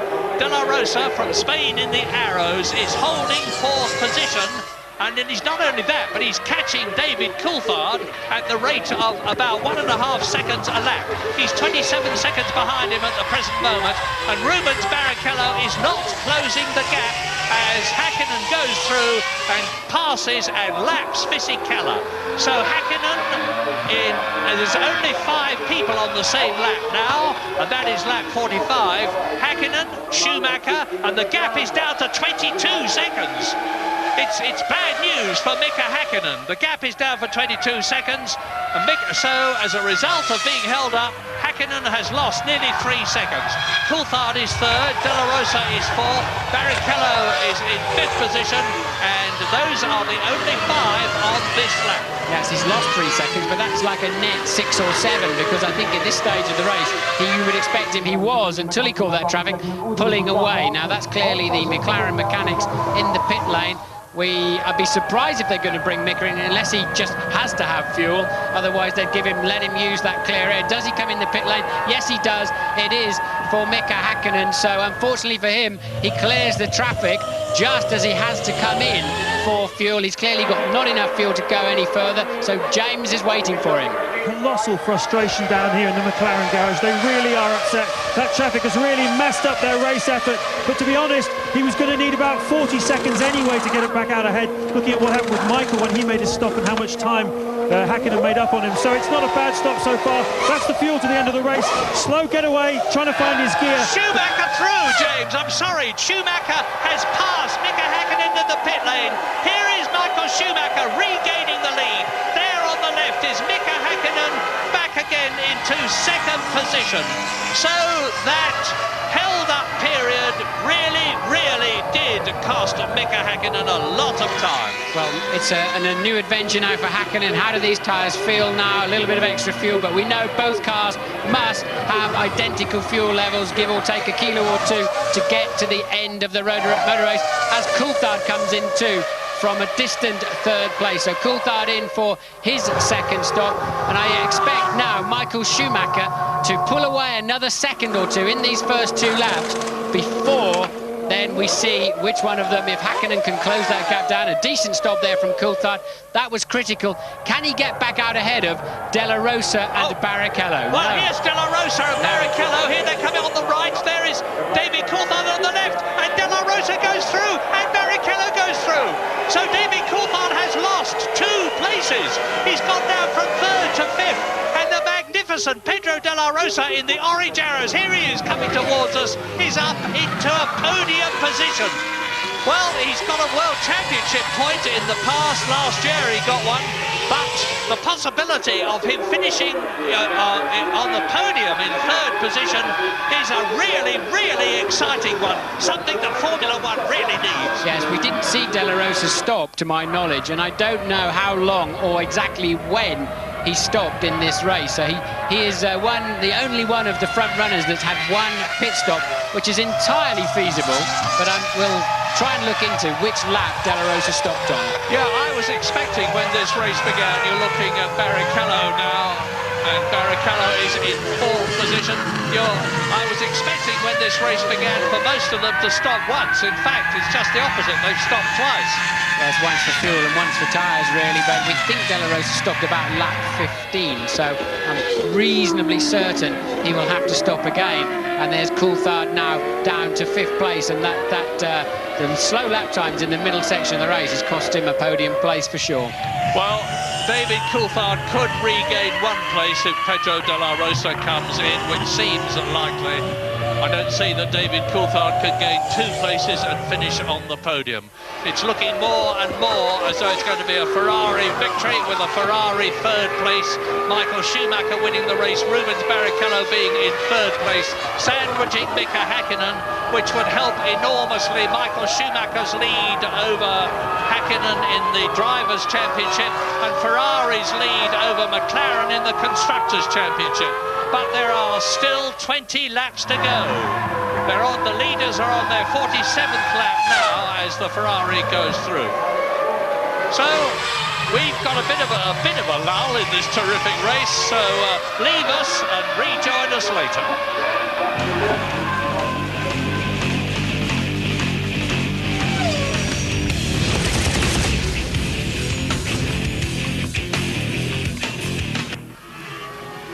Welcome back. Well, just a few seconds ago we saw Villeneuve walking into the garage. Bad luck for him. Yeah, I mean, I don't know what went wrong there. Well, no doubt we'll find out soon enough, but the car looked all right. It was obviously a mechanical problem. De La Rosa, that's a classic example of what you said at the top of the show, when in conditions like this a driver can show what he's worth. Hey, you know, with a little bit of luck, De La Rosa could end up on the rostrum, and he certainly, with all due respect, wouldn't have been there under dry conditions. So, you know, it is a great opportunity for a good driver to show his mettle. McLaren really having no luck with the traffic. No, I mean, Häkkinen lost valuable seconds in that traffic there. He's been very bad with the traffic. It's just the way it goes. I mean, Schumacher's had a fairly good run with it, and Häkkinen's copped it all. Back to Murray. Prophesied was going to be ahead of De La Rosa a long time ago. He's not. But he means to be on that 3rd step of the podium just as much as De La Rosa means to be there himself. Great prospects of a terrific scrap. Now the Ferrari should have the edge on the arrows in terms of sheer engine power. Just look what Barrichello is having to cope with. A curtain of spray in front of him. I think we're going to see the arrows in the pits. The arrows mechanics are out in the pit lane, I can see. And that surely means it can only be for De La Rosa, as Verstappen has long departed this race.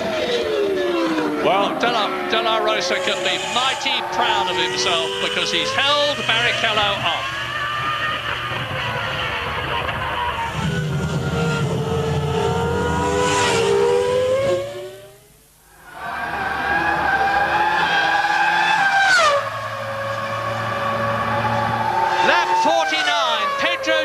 Having driven magnificently in 3rd position, comes in for his 2nd pit stop.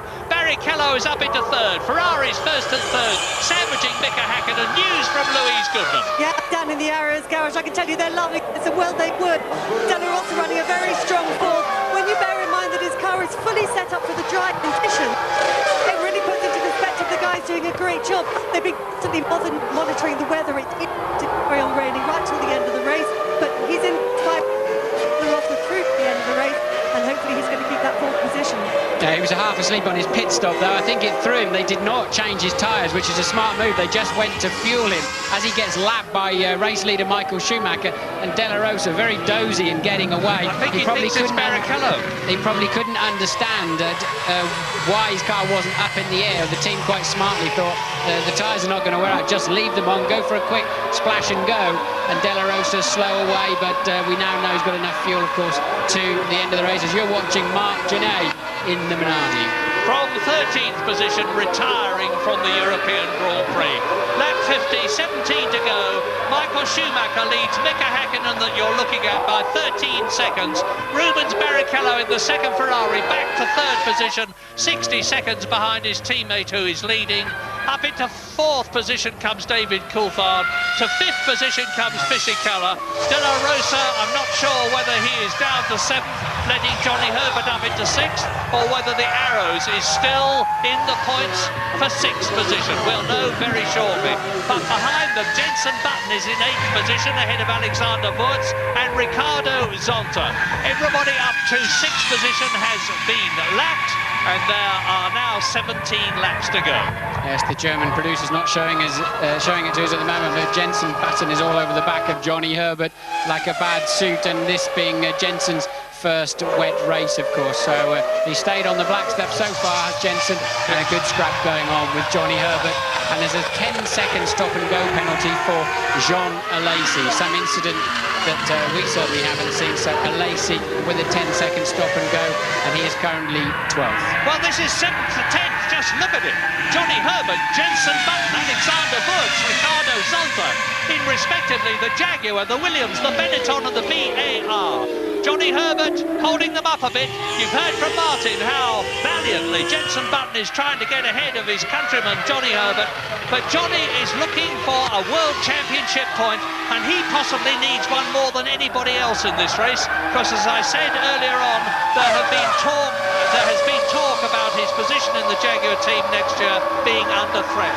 If he can get a point here, as he won the race for Stewart last year, it would help him enormously. Now Zonta comes in, he's peeled off from the back, he's coming for his 2nd pit stop in the BAR, and of course that's reduced the battle that was ahead of him to 3 men, Johnny Herbert and Button and Wurz. Well, that was pretty gormless as well. He just wandered into his pit. He's not in the centre of it at all.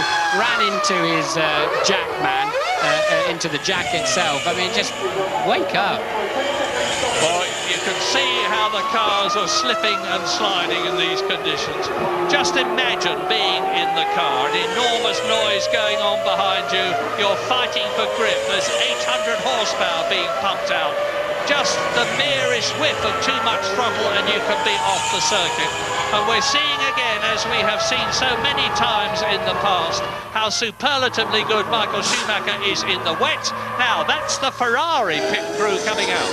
Now, I wonder if they short-filled Barrichello's car, because 7 seconds, in my view, was not enough. And what is that going on? That's De Nitz taking a Zonta, who's just made a pit stop for 10th place. But I'm wondering why Ferrari can really, I think, we know Michael took 11.8 seconds of fuel. I think yes, it's Barrichello, look, coming in. I was right about that. I just didn't think they put enough fuel in his car. And this plays back into Coulthard's hands, but he doesn't appear to have any speed to do anything about it. Well, I'm just watching the road as you're watching Barrichello coming into the pit lane to see whether David Coulthard comes through and retakes that 3rd position. He was 19 seconds behind the Ferrari. It's going to be mighty close, but there's only just a little fuel gone in, and Barrichello exits the pit, and Coulthard has yet to go through. There he is! Watch it, watch the exit. Barrichello is going to come out, and I think David Coulthard is going to get ahead of him, and he's done so. There he is, David Coulthard, 3rd position. So it is Ferrari leading Schumacher, McLaren 2nd, Häkkinen, McLaren 3rd, Coulthard, Ferrari 4th, Barrichello. Fisichella is 5th, and Pedro de la Rosa is still 6th ahead of Johnny Herbert. I think Barrichello will be asking some serious questions at the end of this race to understand what on earth they were doing. Why didn't they put a dozen seconds of fuel in his car like they did Michael Schumacher at the same point of the race? Very bizarre. Maybe they had a refueling rig problem or something, but clearly they just didn't get enough fuel in that car at that crucial stop. You are right, but it is very strange because, as we've said many, many times, Ross Brawn is the master tactician in Formula One. Seems strange that he would get it wrong, but maybe there's more to it than meets the eye. Anyway, we're on lap 53 now, and Barrichello knows he's got to really get the hammer down. The gap between himself and David Coulthard, I would estimate at about 10 seconds. I won't know until the end of this lap, but it must be something like that. And he's got ahead of him Fisichella. That's Michael Murray, sorry to butt in, but that's Michael coming up to lap Fisichella. So Barrichello is, I think, some way down the road from Fisichella, but he's now got a job on to catch Coulthard. Barrichello, I think, has got the faster pace in the wet without him. In fact, no thinking about it, he has. Can he get back at Coulthard in the remaining laps of this race? And has Coulthard got any kind of margin left in his pocket? Whatever problem he's carrying, he's got to find some more speed from somewhere. Well, Michael's lapping about 2 seconds faster than Fisichella. We'll see, hopefully, how he copes with it. And we see David Coulthard now looking good for that third position, which would give McLaren 10 World Championship points in the Constructors' Championship if he stays where he is. So that's Coulthard's board then. Look, P3, 14 laps to go, plus 8.4, and they've read that off the same computer that we give you the information from as they've checked it out at the first sector on the lap that they're on. So it's the earliest piece of information you're going to get, and they're already getting that on the board for Mrs. Hakkinen now, coming up to a lap Della Rosa. Yeah, who is in 6th position, and off goes Zonta, the other BAR, down there in the gravel strip, and he's beached it, the rear wheel spinning, they're off the gravel, so he won't get any purchase. I hope the safety car will not come out because he's judged to be in an unsafe position, but it's going to be mighty difficult to remove him unless they've got a crane truck that can lift him off, because they can't tow him out backwards. They certainly can't tow him out forwards because they would be on the tarmac. Here's a replay of what happened to Ricardo Zonta. He would have snatched the front brake on the way in, run wide, and tried to power his way back onto the racetrack and beached it on the curve. Again, look, very, very tricky position. The drivers must respect the double waved yellows. They must slow down, but they don't always, especially in the closing stages of a Grand Prix. How much do you slow down? How much is a little bit slower? That's the problem. And it's so easy for another car to snatch a brake and go in there, and that must be Fisichella's Wirtz taking a shortcut that won't pay off. And trying to catch Jensen, trying to get past Jensen Button and failing to do so. Now, a word about Button. We know that he's under pressure, just as Johnny Herbert is, because Frank Williams, to a lot of people's surprise, doesn't seem to be as enthusiastic about Button as we thought he might be. But Jensen, again, is in a first. It's his first wet Formula 1 race.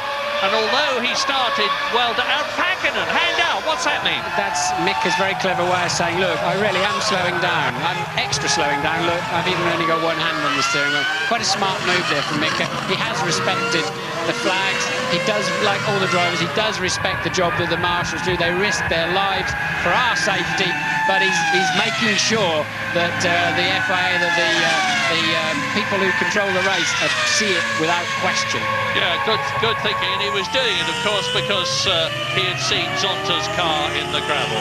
As we watch the Ferrari of Rubens Barrichello, now we'll see whether he's catching David Coulthard. The gap was 8.5 seconds between Barrichello in 4th position and Coulthard in 3rd. But he is catching him, but not quickly. 8.3 seconds as we leave the Nürburgring.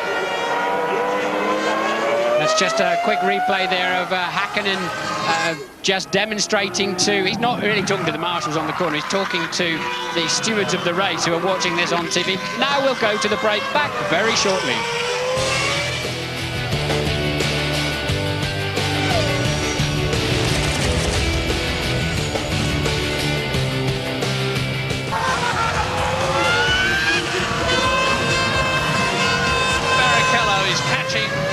Place David Coulthard in 3rd, but not quickly enough, I think, to be able to get onto the podium.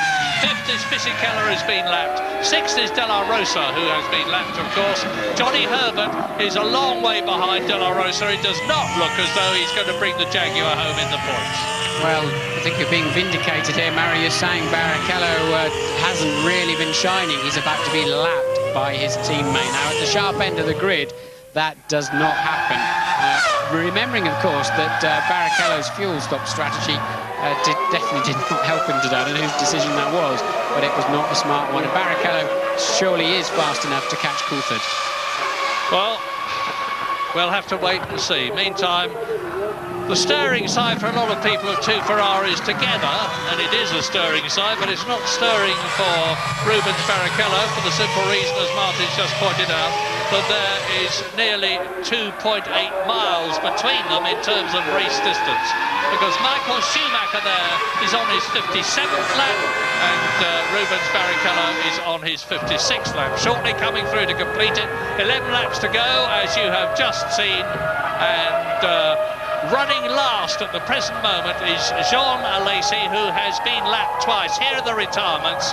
Ricardo Zonta was the last one. Marc Genet, Jacques Villeneuve, Eddie Irvine, Verstappen, Ralf Schumacher, Mika Salo, Heinz Harald Frentzen and Jarno Trulli.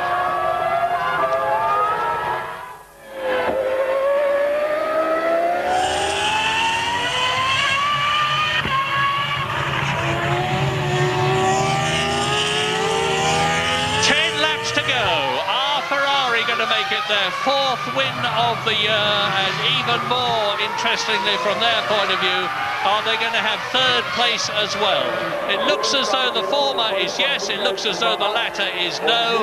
Michael Schumacher leads Häkkinen by a decreasing margin of 7.6 seconds, with David Coulthard being caught by Barrichello, but not fast enough. Fisichella is fifth and De La Rosa is sixth. I had to disagree with you, Murray, but I think Barrichello is plenty fast enough to catch David Coulthard at the moment. But amazingly, Barrichello is about to be lapped by his teammate, and at this level of the game, that is the ultimate embarrassment, even though clearly whoever decided Barrichello's strategy, it's definitely not helped him on the afternoon with that extra pit stop. But Barrichello about to be lapped by teammate Michael Schumacher, and that gives you a pretty good indication of just how well Schumacher and Häkkinen have been going this afternoon in these treacherous conditions, because they're lapping for the fourth place man. You may be surprised to have seen Pedro Diniz move over and let Wurz through when they're running next to each other in position, but it's Fisichella going through now. He's in fifth position, and now Häkkinen goes through and laps again the Sauber of Pedro Diniz. So Giancarlo Fisichella has been lapped. Here is Mika Häkkinen storming up behind him on the 58th lap out of 67. This has been a terrible lap for Mika Häkkinen. He's lost over 2 seconds passing the Sauber on this lap to Michael Schumacher. And this is why, look, you have to hover. You can't just drill it in there just in case he turns in on you. You've got to be more positive if you're letting somebody through and give them more than a car and a half to go at. And Michael has now lapped Barrichello. That's not going to help Barrichello's cause much, unless Michael can also lap Coulthard and hold him up in some way, which is he's more than capable of doing and understanding. But he's only 10 seconds ahead of Mika Häkkinen, so he hasn't got that much of a comfort zone. I remember once when Michael Schumacher actually backed off as he was winning a race to help his brother, who was then driving for the Jordan team. No question of that, of course, at this race, when Mika Häkkinen is treading so comparatively closely on his heels, watched by Ron Dennis on the McLaren pit lane position. This happened to me in Hungary when I was driving for McLaren. I was running third, and I let Michael ease past me, trying to hide my problems, but he spotted that I'd got a problem, backed off. He made me unlap myself, and then his teammate overtook my stricken car on the very last lap and booted me off the podium. That was Verstappen, as it happens, when they were both at Benetton.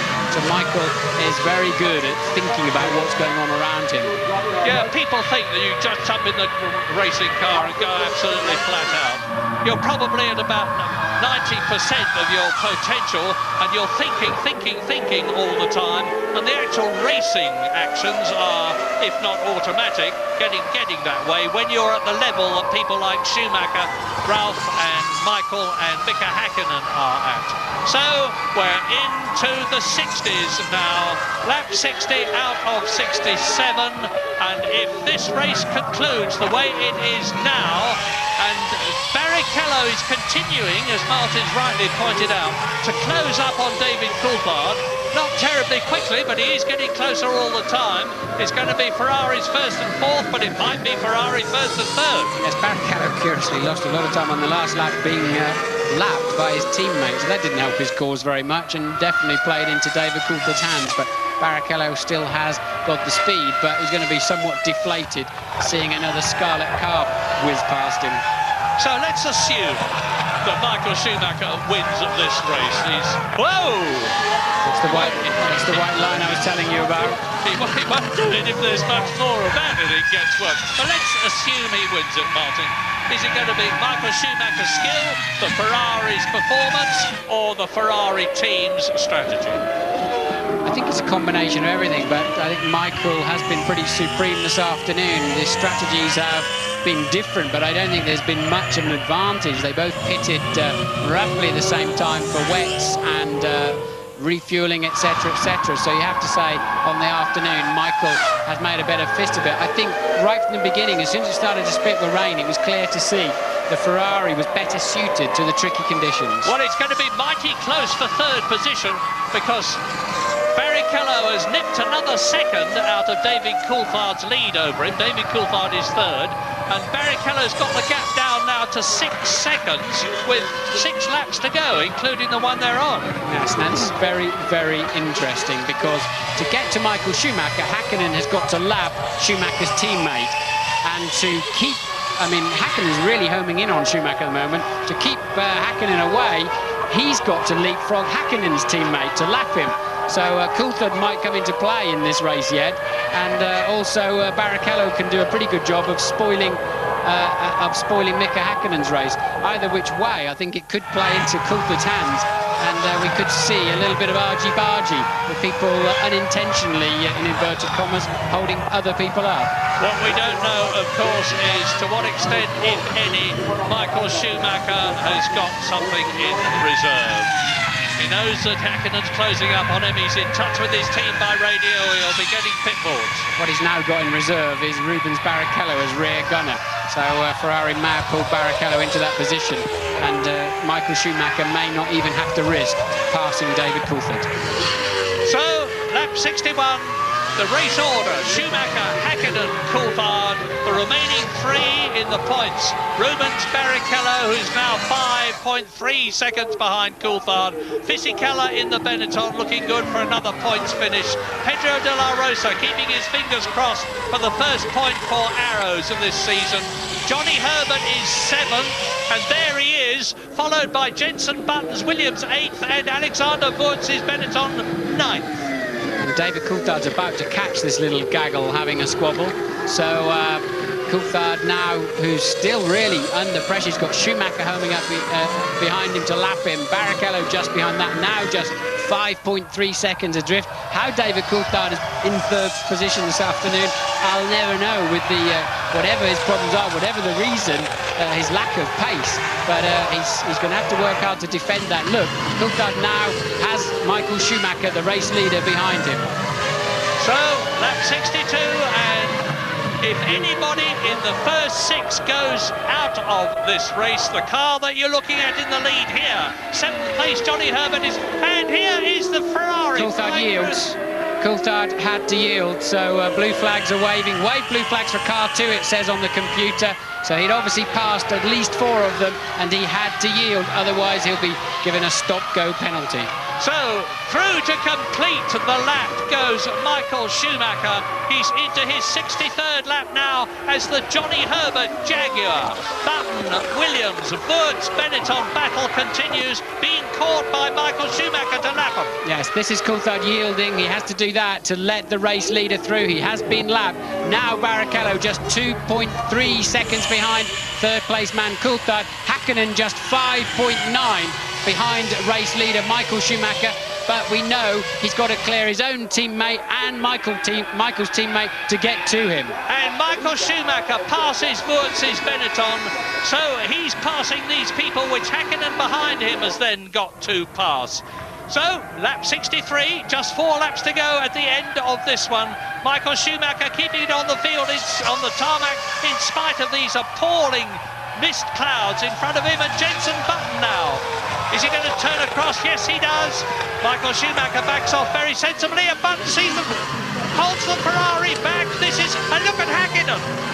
So, and Coulthard in the McLaren, it's mighty close, and there's only 4 laps to go, and there is just 2 people on the same lap at the present moment. Michael Schumacher and his Finnish rival Mika Häkkinen in 2nd place. And Jenson Button lost out badly there. He's lost a place to Wurtz, so he goes down into 9th. But look at Barrichello trying to get up the inside of Coulthard. They're both being held up by the scrap that's going on. A further lap. They're lapping. They're already a lap down themselves. The other people getting in the way are 2 laps down, but Coulthard got a reasonable run out of the corner. Where is Barrichello in that spray? Still behind him, look. Yeah, remember Spain. Remember the way that Rubens Barrichello nipped past the Schumacher brothers, but then he had Michael helping him by holding Ralph out, and there the Ferrari flying past. That's Michael Schumacher in the lead, flying past Johnny Herbert to lap the Jaguar in 7th position. So, keep this order in your mind. Schumacher leading, Häkkinen 2nd, Coulthard 3rd, Rubens Barrichello right behind him. Fisichella is 5th, Herbert is 7th, and they're virtually together on the track itself. Even the camera can't see hardly now, look, so the visors do get penetrated with water.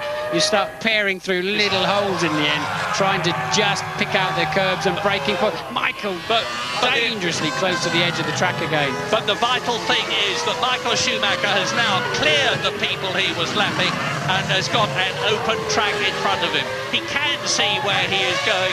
He's on his 64th lap. He's got 3 laps to go at the end of this to make it the 4th Ferrari win of the year 2000, as Alexander Wurz comes up behind Johnny Herbert's Jaguar and has a go. Wurz trying to improve his reputation this year. Yes, and Coulthard slow out of the Vidal. They're going to touch surely. Oh, off they go. That's tragic for Johnny Herbert, but he's kept it on the island. Brilliant. Now has he got the engine running? But that's cost Wurz his place. But it may be that and Jenson Button, now where is he? Well, there is David Coulthard with Barrichello right behind him. They are 3rd and 4th, but we need to look back down the field a bit. Wurz is out of the race. Yes, so that actually cleared the way a bit for Coulthard, but I think Barrichello is much quicker under braking, and surely he's going to nail David down into the Vidal later in this lap. David's going to have to keep to the inside and make a... This is a replay of Barrichello trying to... No, in fact, the camera then cuts away. Look, you're just always going to run wide, and well, I think Johnny must have known the laws of physics there, that the Benetton was surely, he should have going to come towards the outside of the corner, should have given him a little bit more space. Well, it actually hasn't helped Johnny Herbert, because he is still not in the top 6 as a disconsolate Alexander Wurz walks in to make an explanation. Notice he's got 1 blue boot and 1 red boot. That's his good luck symbol. Hasn't done him much good in this race. Michael Schumacher on lap 65, 10 seconds now ahead of Mika Häkkinen as a result of weaving his way through the traffic better than the Finns. He's looking very, very good indeed for his 4th win of the year. Button is out of the race. I can see on the computer car 10 has stopped, so Jenson Button is out of this race. And look, there is the dice for 3rd place as they go over the line. So Barrichello can't find a way through the spray. He didn't find a way up the inside into Vidal, and Coulthard has to somehow hang on for 1 more lap. Crucial for David, while he's struggling with his injuries or whatever he's got to carry, he needs to maximise his points in this race. He cannot afford to yield that place to Rubens Barrichello. Well, David's had a 1st, he's had 3 thirds, one of which was disallowed. He's had a 3rd, he's driven magnificently this season. He's 3rd in the World Championship. If he can stay ahead of Rubens Barrichello on this final lap, it's going to help him. On this last lap but 1, it's going to help him as the Ferrari technicians look anxiously at their monitors, and Michael Schumacher is on his 66th and last lap but 1. That was the Ferrari. Now the next car up will be Mika Häkkinen's McLaren. There it is, and David Coulthard, and behind him is Rubens Barrichello. So Barrichello, I think his best chance is at the next corner after this. So if he's got... Häkkinen's given up. Häkkinen's satisfied with 2nd place. He's now 13 second. He realises he's not going to leapfrog those 2 in the time available. And Barrichello just nowhere near close enough, even though he's much stronger on the brakes into this Vidal. So now Coulthard knows where his strengths and weaknesses are. Barrichello's got better traction. We've seen him overtake cars out of this chicane all afternoon. But Coulthard knows he's got to have just enough distance into Vidal, and he's guaranteed then this podium position. But now, can Barrichello get a run up? There's a lot of grip up to the inside of turn 1 in the rain here. It is amazing how late and deep you can go on the brakes. Barrichello, I expected him to pop out of the spray, but he just couldn't do so. Strong engine there in Coulthard's car. Barrichello driving absolutely blind, and total faith in the car in front. Well, these two are not going to go the full race distance. Only Michael Schumacher, who is now on his last lap, and Mika Häkkinen are going to do that. But it certainly looks like being Ferrari, McLaren, McLaren, Ferrari, because look, on this last lap for him, David Coulthard is staying ahead of Rubens Barrichello as they exit turn 5 on this 13-turn corner track, and Michael Schumacher comes out of turn 8 with the German horns, the air horns blowing, the flags are waving. Schumi is their hero, and you can see Ferrari flags all round the track. A magnificent, if he gets there, and he hasn't got far to go, the Ferrari mechanics already crowding the pit lane. And Michael Schumacher is coming in to win his 4th race of the year, to extend his World Championship lead over Mika Häkkinen by a further 4 points, from 14 points to 18 points. Schumacher wins in Germany. And Coulthard, I think, is going to maintain the 3rd. He took a 2nd somewhere out of Barrichello, and there's Coulthard 3rd, Barrichello 4th, and curiously 2nd place man coming over the line now, nearly a lap ahead. So Häkkinen, a slightly disconsolate cruise over the line. Great drive from Michael Schumacher. And with Pedro de la Rosa in 6th position in the Arrows, behind Fisichella in 5th place, it means to say that Arrows magnificently in their newly liveried bright orange motor car have finished in the points for the first time this year to give Pedro de la Rosa his 2nd World Championship point in his 2nd year of Grand Prix racing. A very, very happy Ferrari team. Well, McLaren have got 10 World Championship points to Ferrari's 13.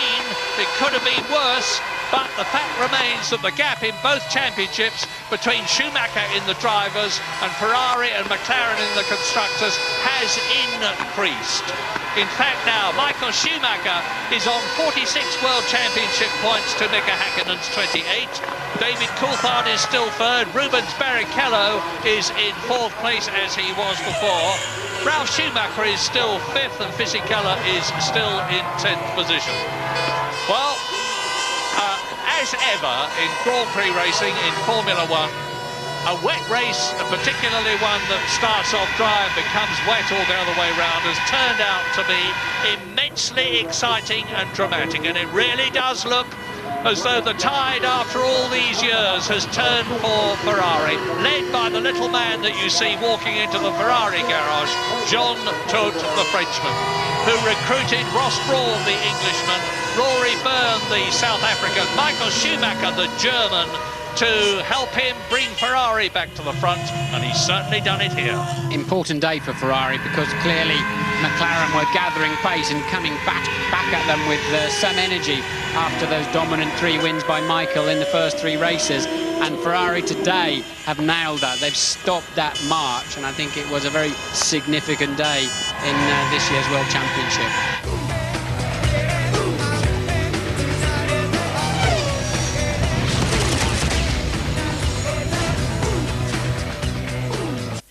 Welcome back. Well, there they go. Michael Schumacher, what a win in front of the home crowd. Up he goes. Elation. Well, I guess if you're going to win a race, to win in front of your home crowd's the one to go for, isn't it? Stand by for the national anthem.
I was reading in English Motorsport, the sales of Ferrari have basically tripled since Schumacher has been driving for Ferrari. I can in Germany, imagine. I mean. Silver grey one. He was taking the mickey out of the Italian national anthem.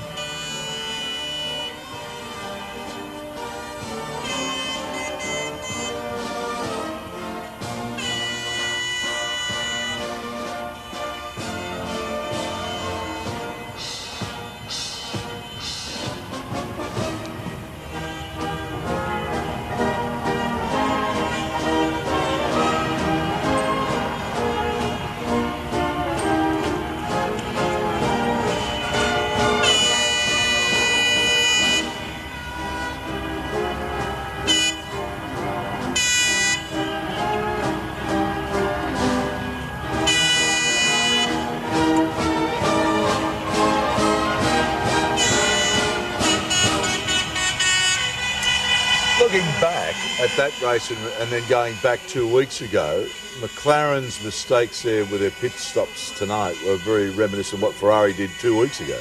It's just reverse roles. Yeah, and it was very unusual for Ross Brawn to make a bit of a cock-up like that with Barrichello too. I mean, that's he is the best in the business when it comes to that. One thing noticed about Schumacher and indeed the other two guys, not an ounce of wet. Their hair is as dry as a bone. Like, he is as fit as a fiddle. He has a semi-trailer that goes to each Grand Prix, and it's a big mobile gymnasium, and he actually, in between sessions or whenever he gets the mood, goes and does a workout with this mobile gymnasium. Well, remember when we were in Maranello at the Ferrari factory and he had the Enzo Ferrari's old home that had been part of that, had been converted into a gym for him there. Yeah. Mika Hakkinen, look, you're a little stunned, I think. I really think they came to Germany thinking they could win here. He looks a little stunned, a little mystified about all this tonight. I think it's going to be a pretty slow press conference with Mika's answers tonight. This guy's put on a brave show, has he? I mean, considering he's carrying broken ribs, damaged ribs, I mean, we all know how painful that is. And in a car strapped in as tight as you are, it would be a pretty hard thing with all those G-forces pushing on you. Well, that's the whole problem. I mean, you are strapped in extremely tight, but it's very violent in a modern Formula One car. You're getting bumped, and that's why you see them now. They have protective elbow pads, knee pads, shin pads, pads all over the place, because even though there's not much room in the cockpit, you do get thrown around quite a lot, and the G-forces are just absolutely incredible. Yeah, very brave effort. So Ferrari celebrate, and can this be the year? A year that Ferrari fans have waited for so long. And as I've said before, nobody celebrates a win better than the Ferrari. Here's the result. Well, another good win for Michael Schumacher over Mika Hakkinen. David Coulthard third, Rubens Barrichello fourth, Giancarlo Fisichella in fifth, and Pedro de la Rosa a point for Arrows in sixth spot. Drivers' Championship now. Michael Schumacher romps away, well, not romps away, but extends that lead over Mika Hakkinen. David Coulthard third, Barrichello fourth, Ralph Schumacher in fifth, and Giancarlo Fisichella in sixth for Benetton. The Constructors' Championship, well, there's 10 points now separate Ferrari over McLaren, Williams in third, Benetton fourth, Jordan fifth, and BAR in sixth. I guess we should really just remind people that perhaps don't watch every week that at this Melbourne Grand Prix this year we talked about to Eddie Jordan how important that point was. In fact, Tim Schroeder did a really great story on the value of a point. And Jackie Stewart was saying that the first point they got basically saved their neck. It was worth something in the value of $25 million. Well, once they get into a certain situation with the points, they get travel concessions and all sorts of concessions fall their way. And that determines the pecking order down the pit lane, those with the points and those without the points. So, yes, 1 point can be unbelievably important. Important too, I've had a number of letters of late of saying that the people coming in together, it seems unfair the way the pit lane is set out. But I mean, it is set out on performance, and that's the reason why. Well, I mean, I think that's not only attributable to Formula One, but all sorts of racing has the same formula when it comes to that. Yeah, I just answering the letters of people I've had. The reason being, obviously, the faster teams get the advantage of where they're placed in pit lane.